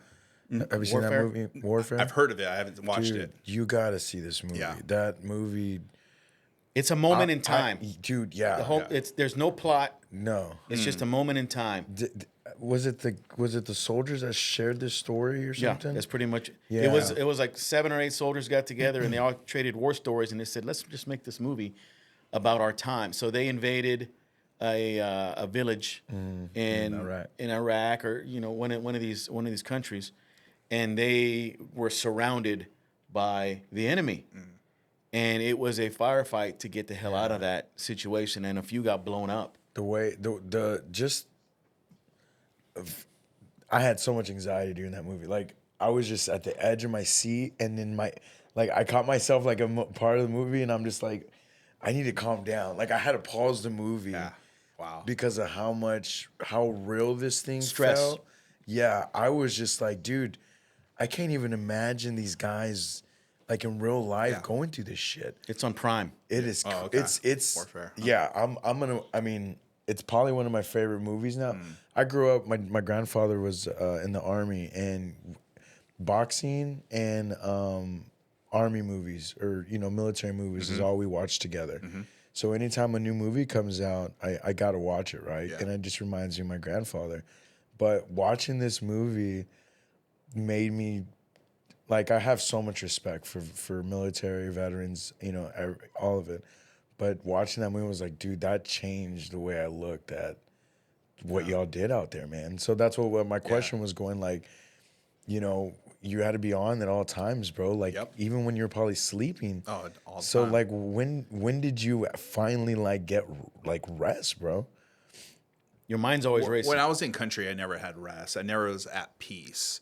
We joke around. I mean, you're with your brothers, you had that camaraderie. We're all in it together. But whether it's indirect or direct contact, you're never at peace. And whether it's like, you're outside the wire doing this, or in the villages, and you're seeing the way of life, and you're like, man, I wish I could do something more, but that hurts you. I remember when we were doing these missions, and I remember seeing the little girls, and in the villages. Remember, in Afghanistan, you can't go to school. They get sold off, and I look at these like little girls, and I'm like, oh, man. So family would like reach out, hey, what do you need? And I'm like, toys, candy. That's my care package. That's what I want, because I want to give it. I'm not giving it to the little boys. I'm giving it to the girls, till we had to stop giving stuff out. But I was always making a point, like, man, like this is their life, and seeing us, and I'm like, dude, this is probably the best thing they're gonna get all year, whether it's a lollipop or a little toy or something that we can give out. But always, I just would go back to our fob, and I'm just like, man, what kind of life are they going to live?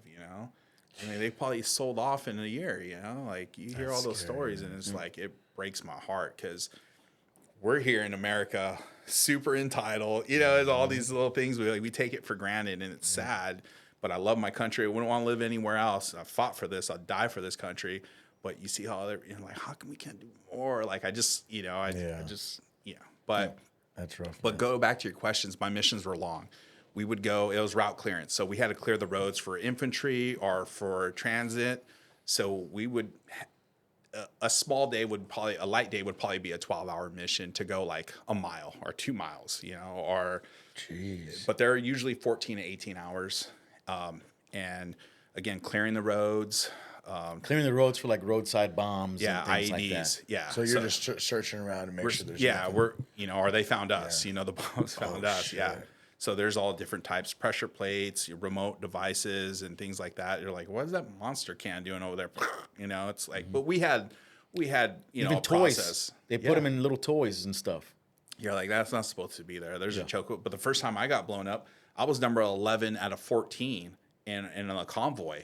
So there was like big ass, dude. I was like, and it was a pressure plate, which was even worse because that's like just the weight on there. And I wasn't even the biggest vehicle, but that's why I was like, how did this go? And it was a 160-pound IED.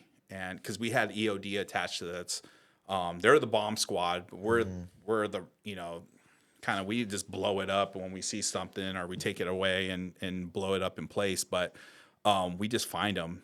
But have you seen that movie, The Hurt Locker? Yeah. That's what he's talking about, EOD, explosive ordnance device, disposal. Disposal. Yeah, you're right. I think I've seen that. Yeah, and the only part that I really feel like is the beginning where he's out there and doing but kind of like Hurt Locker. So that's what we did. So when you got hit by this bomb, right? Yeah.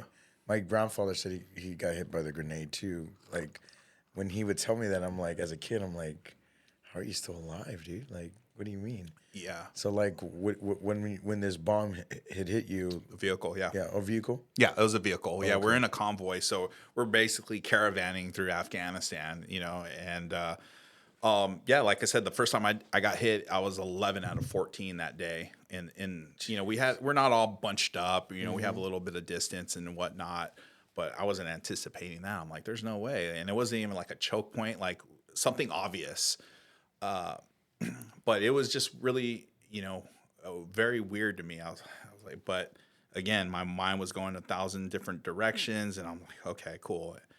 And so it was weird because just even saying that little portion, it was like hard for me for years to even like tell that story because, I look at real heroes, people that didn't make it from Afghanistan, the lone survivors or the Pat Tillmans, and I'm like, then the survivor guilt starts setting in, and you're like, why am I ass here, dude? I'm nobody, dude. Like, those were the heroes, and for a lot of the years, that used to affect me a lot. No, my man, you're a hero. You put your life on the line, and you're out there representing America and everything that's good with America, and you're fighting these people that have no freaking idea what they're doing and how to treat people. They don't see humans the same way we do. Yeah.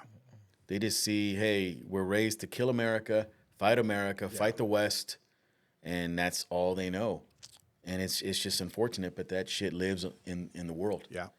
And without people like you, us, we couldn't be safe. So we go back to the military city USA thing. Without the military presence and the veteran, you wouldn't have Battle of Flowers and all these other type of parades. So let's just put that into perspective. Yeah. City council and city leadership. Yeah, my daughters can go to school. Our daughters can go to school. Yeah, and there's all these other things, with safety in our school. Yeah, again, I'm not gonna get into that, but I know our country's not perfect, right? No, there's no utopian society, but being in every country, as many countries as I have and around the world, like there's no place like United States. And, again, I used to tell people this analogy, like that cloth, that flag is probably the only non-living thing I would die for. And that's what I used to tell people. And I mean, it's, you know, if I see somebody like carrying it and it touches the floor, I'm like, dude, like, you know, because it means a lot to me. Because, you know, somewhere down the line, we weren't from here. And, you know, the path that, you know, we're able to, you know, I tell people all the time, man, we're born in this country. We hit the lottery for countries, the freedoms that we have, and, you know, the ability to like not be on edge every day. You know, indirect bombs come in, or again, look at the world right now. A lot of countries don't get to live like that. So we're fortunate enough. And again, I know we have our problems. We're not perfect, government, left, right, all this other crazy stuff. But, you know, for the most part, we get to live, you know, how we get to live. I don't want to trigger anything, brother, but like, No. does it still bother you a little bit? Oh yeah, every day, man. Yeah. I think a lot of first responders and veterans deal with that weight. And it's something that, whether it's therapy or having these discussions, it's an outlet, or, you know, finding a hobby, you know, having that camaraderie. But dude, I deal with that weight every day. I look in the mirror and sometimes I'm like, why am I still here, dude? And it's one of those, and it's like, to make a positive impact in the community, you know, to help somebody that might be struggling, or that inner city kid that doesn't have that ability or the resources to be like, why am I here? You know, and they're going to go off and go do gangs, because I'm an inner city kid. And I was like, you know, if you would have told young Mike, you're going to be doing what you're doing at your age, I'd be like, you're smoking crack, dude. Like, and been through what I've been through, like, smoking crack, dude. So again, a lot of that survivor's guilt and just the weight, the stuff that I've seen. I wish I had the Control-Alt-Delete button to, like, you know, take out some of this stuff, but it's molded me. It's given me a foundation. Now I'm way, you know, perspective on life. And, you know, I'm just trying to use that to help others, because there is veterans that are holding it. There's first responders that are holding it tight, close to the heart. They don't want to open up. And I just want to be like, hey man, like, no judgment here, dude. Like, I can empathize with you. Like I was telling you the story, like, go home crying every day and stuff, because that was real. And that's something I not tell my wife or my kids, because they won't understand it. Like, oh, you're okay. No, it's not. I just saw somebody's life get deceased, or that whole family's life is now different. Their entire family tree is gone. Yeah. From that point on. Yes.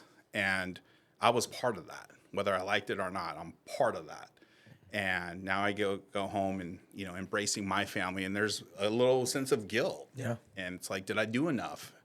I know it wasn't my fault, but I feel like it's my fault. And you live with that, and it's pretty tough. And I feel like that's what a lot of people outside don't realize, is that it's like, they know it's a tough job, but they don't realize the internal weight and scars and bruises that we endure. So That's what my grandfather, he had been in his 60s, because he passed at 82. Yeah, he had been in his 60s, because I was like 4 or 5, and he would sleep. We were in the same room, and he would wake up yelling. He'd wake up rolling on the ground, and, you know, he would freak me out sometimes, because he'd be talking in his sleep like he was still, you know, like he was still out there. And I'd tell my mom, like, Grandpa's yelling in there, and he's like, well, he's sleeping. You know, it's this way he sleeps.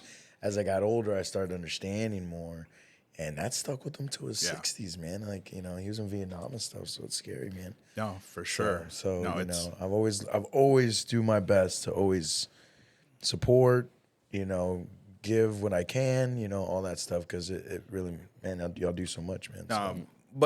But to J-Rock, to kind of coattail off of that, I feel like that's, you know, not just veterans and first responders, but that's everybody out there, man. We don't know what every day, like, somebody's fighting something, you know, whether you served or not, you know. And it's like, we don't know what kind of day they're having, or fuck, they just lost their job in this economy. It's like, dude, just be nice to people, you know. There's no reason to, you know, like when you're talking about road rage earlier, it's like, yeah, for me too, man, because there's like, fucking people, like, some people just don't have common sense. But I'm like, fuck, maybe they had their fucking chick just broke up with them or something, and they're like, well, fuck this, I'm fucking, you know, they're going through stuff. And I always try to keep that in there, you know, because we train violence. I do jujitsu.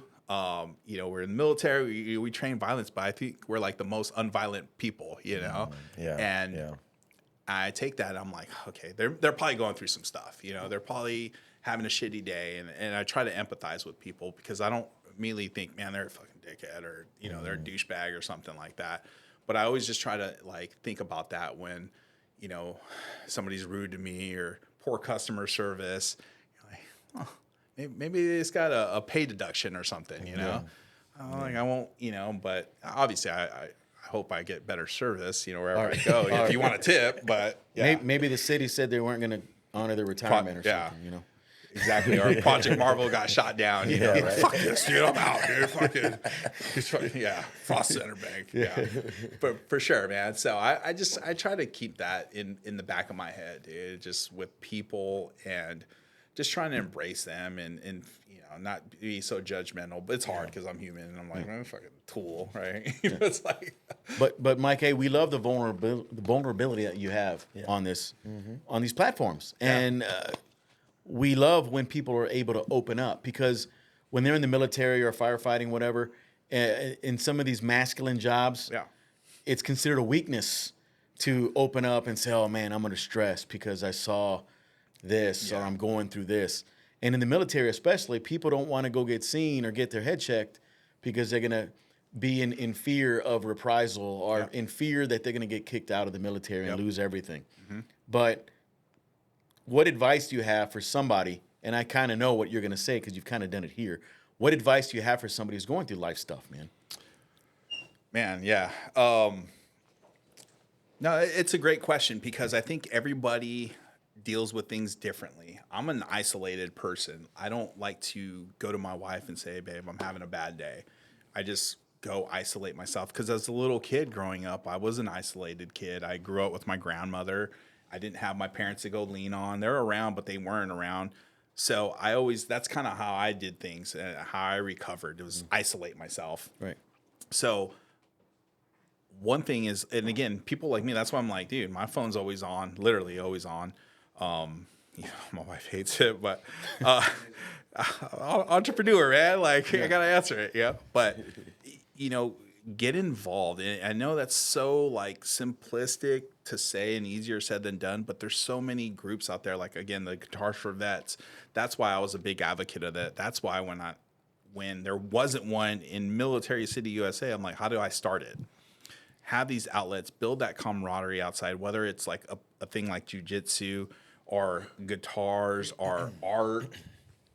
Get plugged in because again, you don't know what that next person is fighting. You don't know, and you might have more in common with them than you would ever thought. You're like, so I don't, to answer your question, I'll just to get involved, like plug into people, you know, social media, DM Johnny, and you know, don't do it on Instagram. Facebook. Just Facebook, but just really plug in. And for me, that's why I'm trying to make Military City look like Military City. That's why I'm going to do a veteran housing program. That's why I'm going to be doing more benefits programs and proposals for the city to bring that camaraderie to the veteran community and first responders too, because I resonate with both of them. I have experience with both of them. So again, there's so many types of organizations out there, but just really, you know, I know it's hard to take that first step. It's just like buying your first house. You're like, oh, I'm so scared. And it's a big jump for sure. Fear of the unknown. Yeah, right? Absolutely. But just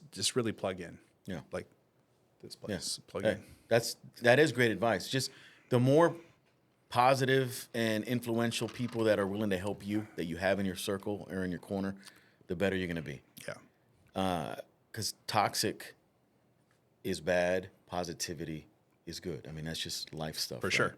So that's great advice, and the pressure will kind of be relieved a little bit. I wouldn't say it's going to go away. You're always going to have pressure because you got to hold yourself accountable as well. For sure. If you can hold yourself accountable, you're going to be okay, and it makes us all better.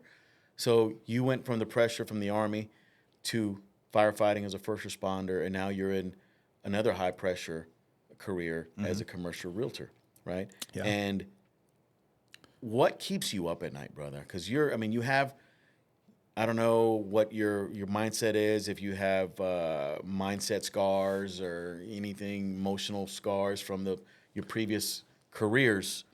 But what, besides those things, what keeps you up at night? What should people know that can change And if you were king for a day, how would you change it? But what keeps you up? Gotcha. So 2-part question. Got it.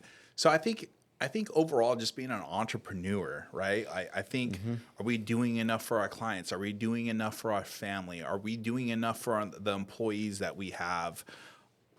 Am I being a good enough leader? Am I managing correctly? Am I stewarding these people correctly, whether they're clients, colleagues, or, whatever, customers? I'm always thinking, can I be better? Can I be a better father? Can I be a better husband? Can I be a better, real estate professional? And what keeps me up at night is not being able to tap into the people that need the help, the resources, whether they're, again, I'll go back to the inner city kid or the real estate professional that, it's like, man, I really want to, I get more contacts of like, how do I get in commercial than I did like, hey, I want to buy a house. Like, believe it or not, because my social media is out there trying to, just kind of impact people and give them that light on commercial real estate, because there is not a lot of commercial real estate content out there.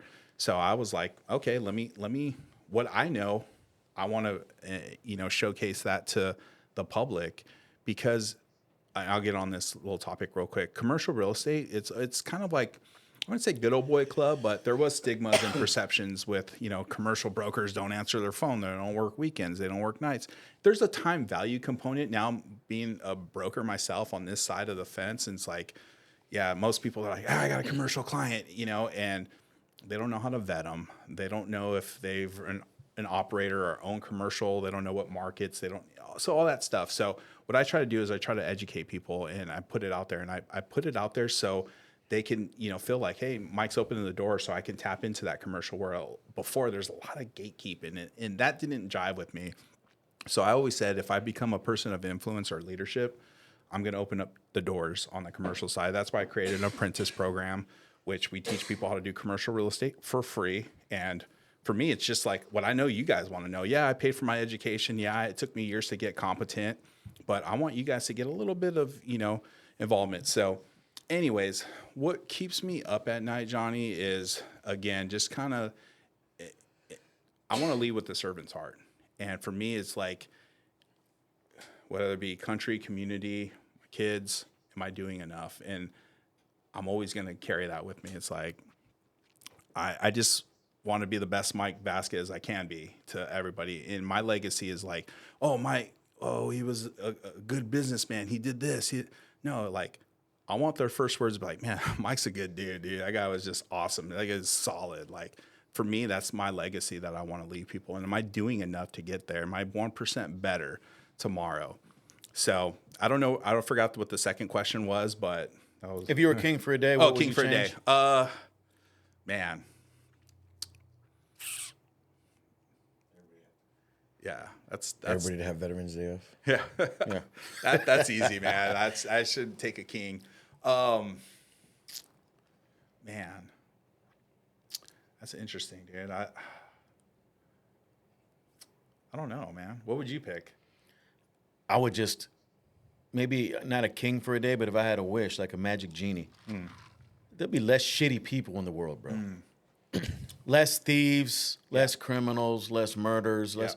Man, we'd live in prosperity and not have to look over our shoulder. Our children would be more free. And because when we were living younger, I know there was all these things that happened that were going on, but in today's day and age, man, there's people from across the pond wanting to kill us, and all these different terrorist things going on. It's crazy. It's a crazy world that we live in, man.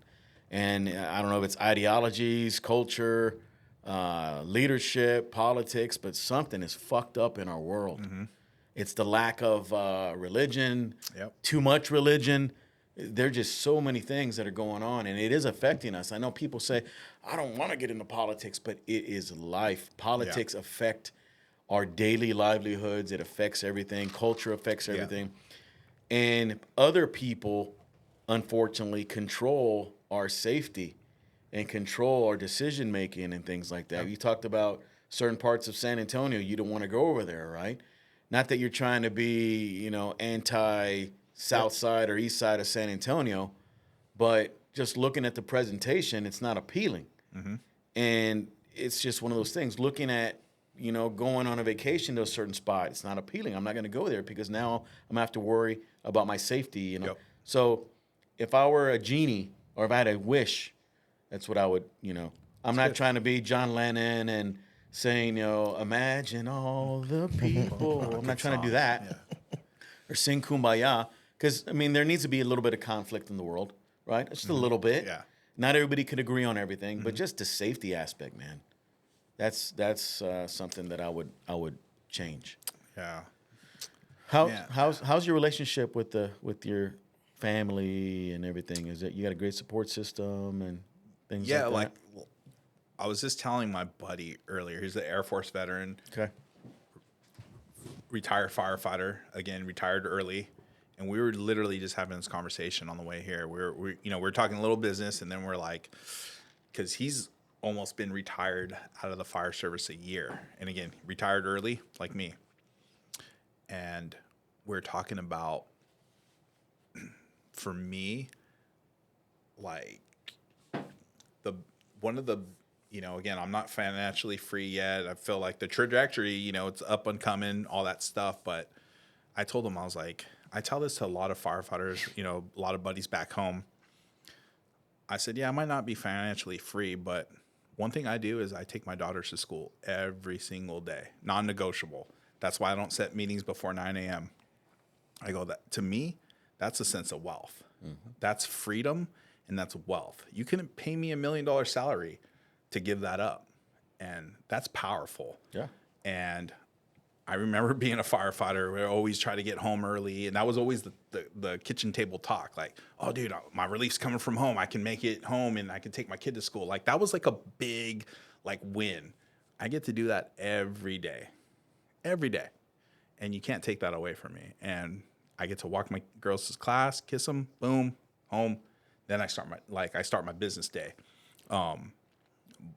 That to me is just so appealing and powerful. I tell people that, they're like, man, I wish I could do what you're doing. Or I couldn't tell you how many first responders I work with now and say, man, I make a ton of money, but I want to invest in Texas, or, I want to buy some real estate so I can essentially get into that entrepreneur role.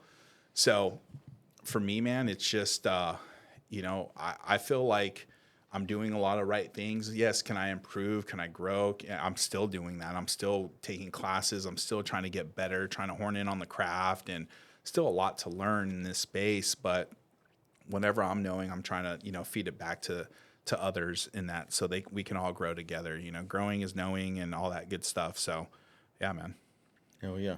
Having a support system and that wealth aspect. Yeah. I tell people all the time, it's not all about money. Wealth is mental freedom. The ability to have that support system and the ability to be yourself, be genuine, authentic. Sure. With your clients, with your colleagues, with your buddies, with your spouse, with your kids. Because if you're fake, people know they that. see right there. Yeah. Immediately.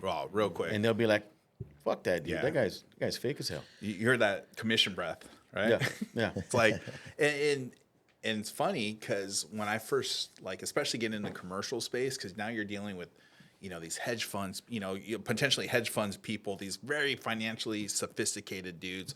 I remember I was talking to a dude from Wall Street, and large portfolio, but also real estate. I remember he used this term. He said yield orientation. He's like, yeah, this is a yield orientation play. Blah blah blah. I'm like, I'm on the other phone. I'm like, what the fuck is that? And I remember Yeah. what the fuck? And it was, and I was like, oh, cool. I understood what he was talking about. And I was like, oh, it's not a value add play. It's just to kind of stay and play. And I was like, why didn't you just say that? I was thinking in my head, why didn't you just say it? It was such a basic term, but the financial literacy on that. And I was like, do I belong in this space? And then as I grew, I lost my train of thought, but I was just like, man, I don't know where I was going with that. But I don't know. I forgot. You're good. So yeah, I kind of know what you're saying. It's not about the money in real estate. And I say this all the time when I see these people online, not only in real estate, but in business, how much money they made and how much, you know, people have given them. And no, it's about you, what you've given to your clients, to your customers, to your colleagues. The value added is you. Yeah. And it's not the money that's going in your pocket. Yeah. If you're looking at it as a money play, then you're looking at it all wrong. For sure. And you reminded me, again, I was so hesitant in telling people, you know, I had a 20-year fire career. I was in the military, coming into the commercial real estate That's space. your brand. Getting in, I was like, very like, haven't been in this space 20 plus years. I don't have the financial literacy. So I used to not talk about that. Then I realized, man, and I realized this when I lost my first $20 million listing. Like, the guy only wanted to work with me, not other people in my firm. He saw something in me. He didn't care what I knew or didn't know. He knew I was going to have his best interests. So now I talk about that. Like, I think I posted the other day, my real estate company is one of few that actually has the veteran designation, veteran-owned business designation. Like, I take pride in that. I brand it on all my marketing stuff because I want people to know I'm a veteran. I used to tell people I'm a dumb fireman, dude, but I don't care. Like, they know my intentionality, and it's to steward them correctly. Like, I tell people when they want to buy an investment property, building, whatever, pros, and guess what? I tell them the cons. And sometimes, more times than not, I'd be like, I wouldn't buy that. And I'm like, what? The numbers make sense. I'm like, X, Y, Z. This, you know, you're going to have to look at this, or deferred maintenance or capital expenditures. Like, hey, consider that. They're like, fuck, I didn't budget for this and that. I go, dude, that's going to creep up. You know, we had those conversations, and they're like, wow, Mike, like, I didn't, you know, they know I have their best interests. So going back is that's how I always lead with sales, because I hate saying, oh, I'm not a sales guy or not. It's like, I'm a business. Yeah, I'm in this space. I'm a business guy. But I try to give them as much data as possible. They make the educational decision to move forward, and just being, again, transparency, having integrity, and like my core values, it's on my website, passion, purpose, selfless service, dude. That's how I lead. And it's helped me thrive in this industry. Yep. So That's spot on. So people like you and me, Mike, we're not sales people. We're solutions there you people. go. Yep. When you can change sales to solutions, because that's what we do. And part of our problem solving skills and experience comes from our veteran perspective, the leadership that we have, the life skills that we have, the mentorship, the grind, the passion, the firefighting that you have. That's customized stuff that the average realtor doesn't have. Yeah. So you have to brand that. People have to know, because more often than not, somebody is going to want to work with a veteran and a firefighter. You've not only, you've literally put out fires, but you're putting out fires in people's lives that can cost them money and things like that. Yeah. So my advice to these realtors or people in business, don't be afraid to say you're a vet or what kind of experience you have. Because I know some people shy away. Oh, I don't want to brag. I don't want to boast. No, you're not bragging or boasting. You earn that. You earn that right to say I'm a veteran and all these different things that come with it, because that is your leadership strength and that's your skill set. And J-Rock hears me say this all the time. We're all customized in a certain way, shape, or form. When you came into real estate, just because you didn't have the experience, who gives a shit? Yeah. You have life experience. Yeah, for sure. Decades of stuff over somebody who's just getting started in real estate. Yeah. So Yeah, I think eventually people want to work with the person. Now, you know, Right. you can have whatever title, but I think eventually people want to work with the person. You they know? want to work sure. with J-Rock because of his experience in not only podcasting, but in the community, in his programs, in his ability to lift kids up, lift spirits, all these different things. That's why they go to him. So, yeah, I mean, if you're out there and you're trying to figure out your brand or your way in business and how should I promote myself, it's not bragging. Yeah. You are promoting yourself because nobody else is. Yep. And nobody else is going to give a shit about your brand, but you have to make sure that you are displaying yourself with good credibility and good value.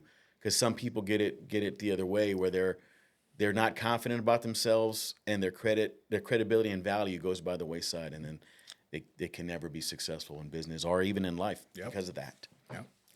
I agree, man. Man, so we've talked about a lot of hats that you wear, okay? What hat that you've worn is the most fulfilling? Father, for sure. For sure.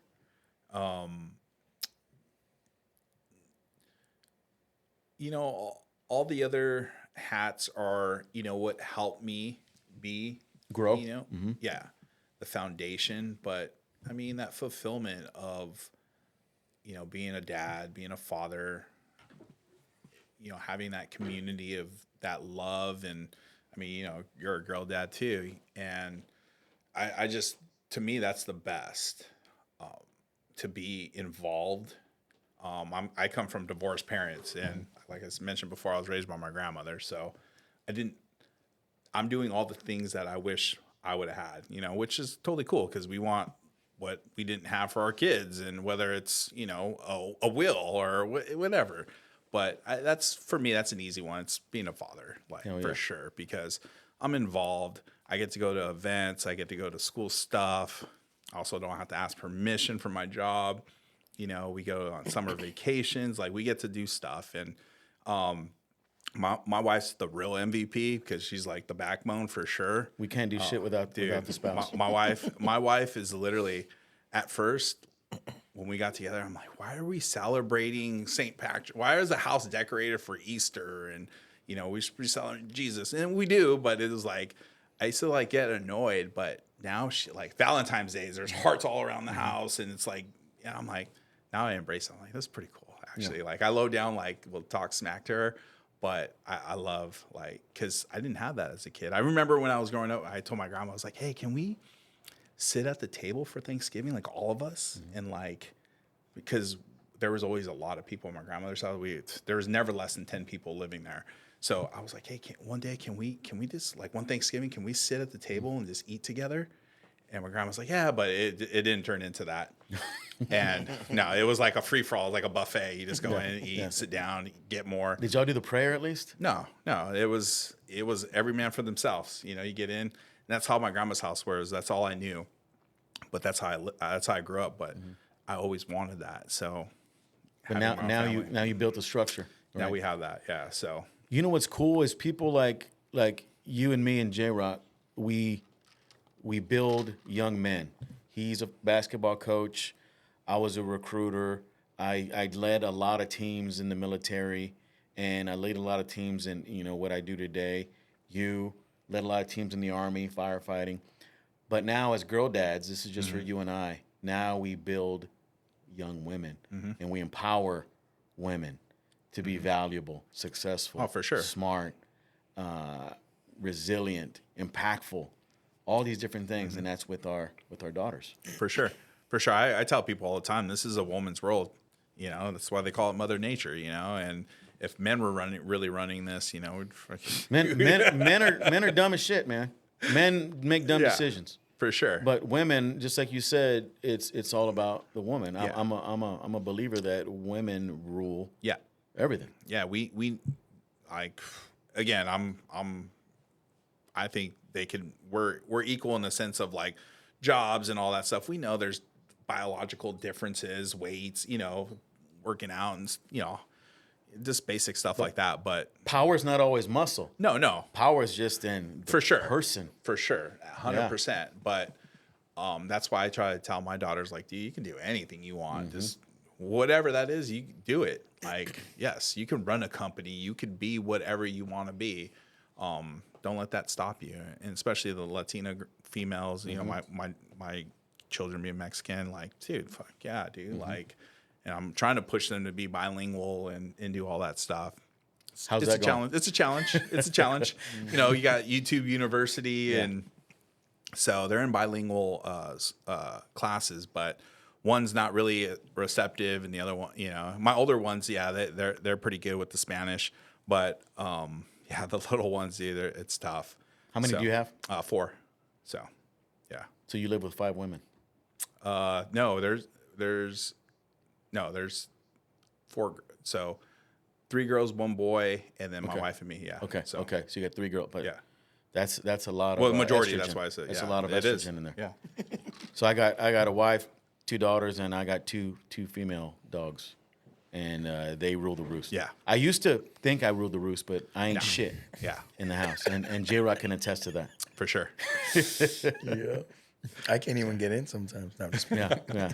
Can't even get a text back. Huh? No, man. Are you watching any basketball? Dude, Before we wrap up? No, yeah, this is the first season. I'm a big hooper, man. I played. I didn't play collegiate or anything, but I played against some NBA players in high school, and I was a big Kobe fan. I went to his first game at Long Beach State NBA Summer League because, again, he was just like 2 years older than me. So, like him, and again, there was no YouTube. It was like Slam Magazine and 18 years old. He was 18. Yeah, and so big Lakers fan growing up. Sorry, bro. And That's all good. and, I'm a big Kobe fan. I was a big Lakers fan growing up too. So huge basketball fan, but just over the last few years, basketball has really gotten, the referees kind of dictate the game. I feel like it's very soft. I grew up in the '90s, so I saw, everybody, like even the late '80s, '90s, Bill Laimbeer and Larry, like everybody's fighting, dude, like real, like hard fouls. And now you No see, flops. Yeah, and Vlade Divac with the Vlade Lakers Divac, started he the was flops. a flopper for sure. But I'm glad LeBron's on the Lakers. But Are you a LeBron fan? I'm glad he's on the Lakers. But you can't compare my guy Kobe to anybody else, man. Kobe would never. You've never seen a video of him flopping. Is Kobe the best Laker of all time? To me, yes. Yeah, for sure. Because I'm not talking about like the scoring or the work, the mentality. You hear the stories now about Mamba. him. You hear the stories, and you heard about it before. I had a buddy who actually played on the Lakers, and he told me the story. The only 7-foot Mexican I ever knew, and he got picked up by the Lakers. Nahara? No. He Adam Prada, but he wasn't on the full squad. He was on the summer league, got hired. Still, he was on the Lakers. Yeah, he was on the Lakers, and for like the practice squad before the season started, he got cut. But he was always in the NBA, kind of back and forth and stuff. He played professionally, but he told me the story. He's like, yeah, I got picked up by the Lakers the year after Shaq got traded, so it was kind of weird. But he's like, he's like, my hotel was the same parking lot as the practice. He's like, oh, I'm gonna get there early, to work out and stuff to kind of show my worth. Make an impression. Yeah. And he was 2 hours early at practice, and he gets there. Kobe's already like drenched, worked out for hours. It was like 6 in the Yeah. morning. I think it was something like that, dude. Like when my buddy showed up, I think practice was at 8. He got there at 6. Kobe was already full drenched, worked out, all that stuff. And he was like, he ended up becoming friends with Kobe because later on he played for the Mexico national team, FIBA or whatever. And him and Kobe used to like have this little thing, and Kobe actually would give him rides home back in Orange County, and he's like, oh, there's no way Kobe would remember me, and he tells a story like Kobe, Team USA. He's like, what's up, OC? He was telling my buddy, he's like, oh shit, you remember me? He's like, then he dunked on me, Yeah. But yeah, no, I haven't watched, dude. I saw game 1, dude, buzzer beater kind of, and now I haven't really kept up. I'm glad that the teams swapped up, conference finals to now, like, have the same usual suspects in there. I used to be a big hooper, man, and really be on sports, but I kind of shifted the last few years because all my family, like my wife and my kids, they all watch baseball. So Dodgers fan? yeah. Or Padres? No. Come on, man. Come on, bro. So funny enough, probably like the last 7 years, even my little ones, we all watch the games. Like it's kind of brought our family closer watching. Nice. Like it's all, so no other sport's done that.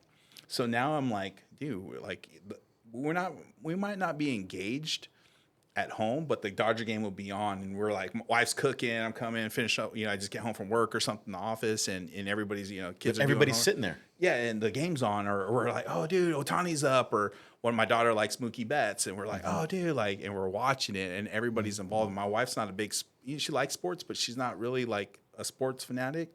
But Dodgers, like, that's kind of brought us together. So we go to a few games. We'll go back to Cali, and we won't go to. We actually were just in Miami last month for a Dodger game. We'll fly out and just go. But again, the girls love it. The little ones love it. That's mental freedom, brother. Which like is cool. Like yeah. you mentioned. Yeah. So for me, it's like, I've been kind of like, even football, like baseball's been kind of the sport for us. Who's your NFL team? You know, I don't follow as much, but 49ers. Okay. Yeah. Cowboys. Rams. I'm a Rams fan. Oh, you're a Rams fan? I used to live in LA when I was a kid. I remember you told me that. Yeah. You're a Rams fan Jim still? Everett, Flipper Anderson, Henry Ellard. Jim Everett. Don't call him Chris. Remember that? No. So there was Jim Rome. Oh, yeah, yeah. He was on the yeah. Jim Rome show. That's right. And there was a tennis player named Chris Everett. And Jim Rome had Jim Everett on the show, and he kept calling him Chris. And Jim Everett said, listen, Jim, if you call me Chris one more time, I'm going to come over here and I'm going to beat your ass, right? And he says, okay, Chris. And he knocked his ass over. It's on YouTube. Oh, no Jim shit. Everett and Jim Rome. And Jim Rome is still a podcaster. Yep. He's on the radio. He's all over the internet, and just like Stephen A. Smith and all that. So it's crazy how sports has brought people together. Yeah. And it's also brought people apart sometimes, right? With the rivalries and all that kind of stuff. sure. But as I've gotten older, I've become less interested in sports. Yeah. When I was a kid, Mike, I was real big into the Lakers, Showtime. Oh, yeah. Byron Scott, James Worthy, AC Green, Magic, Jabbar, all that kind of stuff. And then when I moved back to San Antonio, I started working at the Hemisphere Arena back in the day. Robinson, Terry Cummings. So Selling popcorn. yeah, I used to do that. I don't know if can we see this live? You won't be able to see this live. Okay. But that's just for your personal view and pleasure there, J-Rock. But I worked there, and I gravitated towards the Spurs. And it was great. He just shows him on the ground. Okay. Yeah. So, yeah, Jim Everett was a quarterback for the Rams, and he knocked Jim Rome down. He should have beat his ass, but he didn't. But, yeah, sports is great, and I'm glad that it brings your family together, my man. For sure. And I'm glad that you brought us together. You know, reaching out to me and all that. Hunting you down, dude. It happened, and here we are. And now this video. How long have we been going, J-Rock? A couple of hours? 2 hours and 3 minutes. 2 hours and 3 minutes. I mean, and I can go on another hour or two. We know you can, bro. But, you know, I mean, I have several subjects. I mean, who plays you in a movie, brother? Man. I always joke around with my wife with this one. Antonio Banderas? No, my kids will say Shrek. Okay, I can see that. I don't know who plays me in a movie, dude. It's interesting. I used to when I was younger, I used to tell Freddie Prinze Jr. You know, but dude, I don't know these days, man. How tall are you? 6'1". Yeah. Okay. Dude, we took a picture together, and you look like you were Shaq. Dude, I know. So I was telling Johnny, I was like, dude, you're getting shorter. It was the angle. It was the angle. Yeah, because I was when I reposted it, I was like, dude, I'm not that much bigger than Johnny. It was your boy Andrew. Yeah. That Your boy took that photo. Your boy, dude. Yeah. So hey, we should have him on the podcast. Hey, when do we have an Andrew on? Is he in the hallway? That's gonna be a 5-hour podcast. Oh, dude, you're gonna have to separate them, J-Rock. No drinking on that. Hey, No we'll be roasting marshmallows and all kinds of stuff over there. You're gonna have to separate them, J-Rock. Another room or something. I'm gonna need to bring the big black table out this time. Yeah, he's gonna be sitting right next to him. Yeah, because dude, this guy was silent the whole time. I've never seen Johnny quiet. Well, when him and Andrew were talking and hitting it off and bromancing, and it was just funny, dude. Was he sitting like this, or I need to just? Yeah. Like this.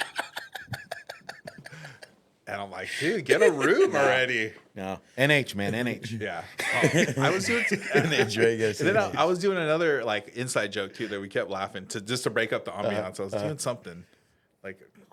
What was I doing? No, because I had asked him something about, and he was like, "Fuck, is this guy undercover?" Oh yeah, undercover. That's right. And I was like,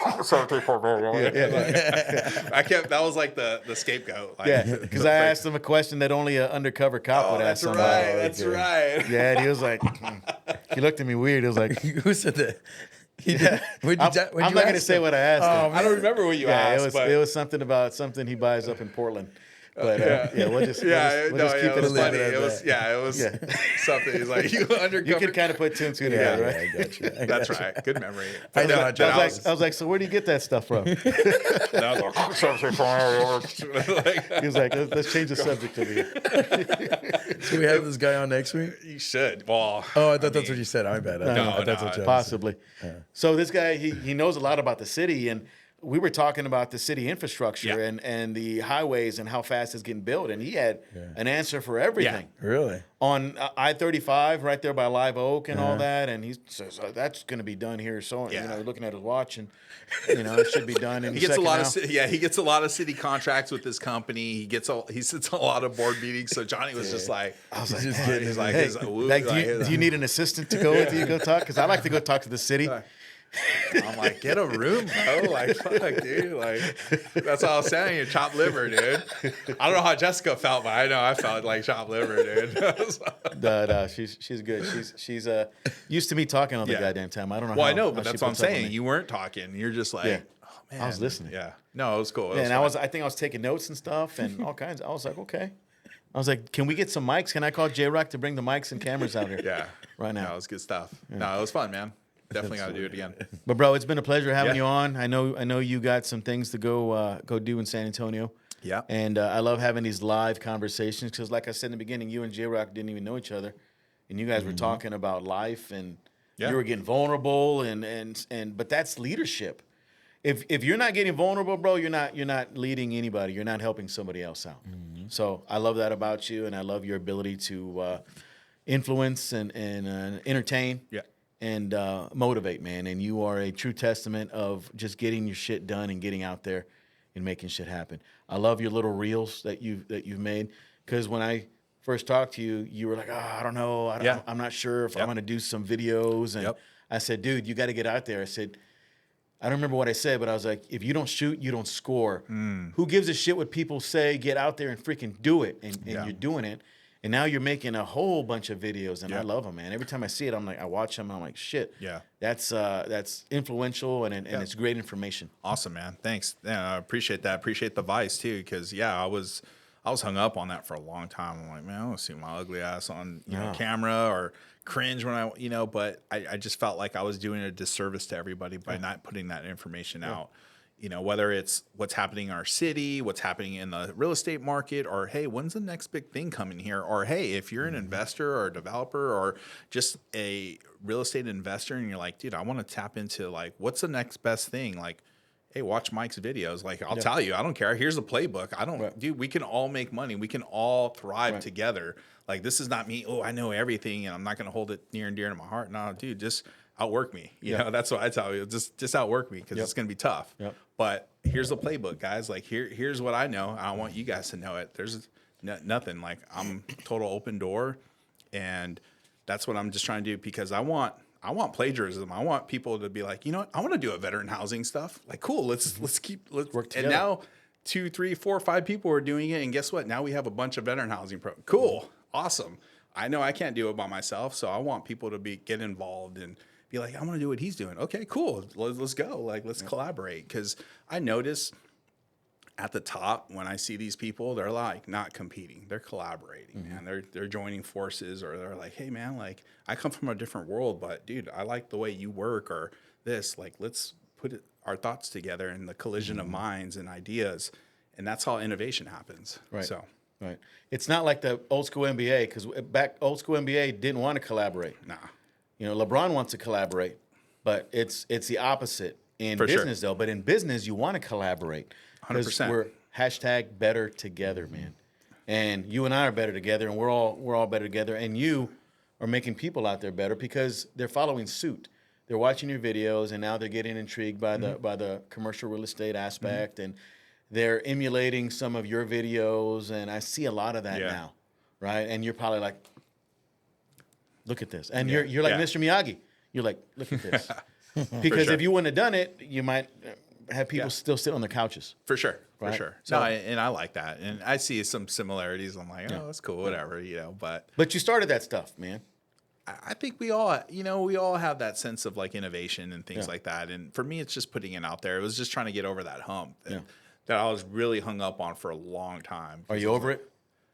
Yeah, I'm over it, because it's gotten me business, and it's like Now you're coming on the podcast, speaking for 2 hours, and yeah, and dude, answered his DMs, bro. I love it. No, but it's helped me. It's helped me in business, and it's helped me get credible. Yeah. Because in commercial real estate, it's tough. You have some really large firms out there.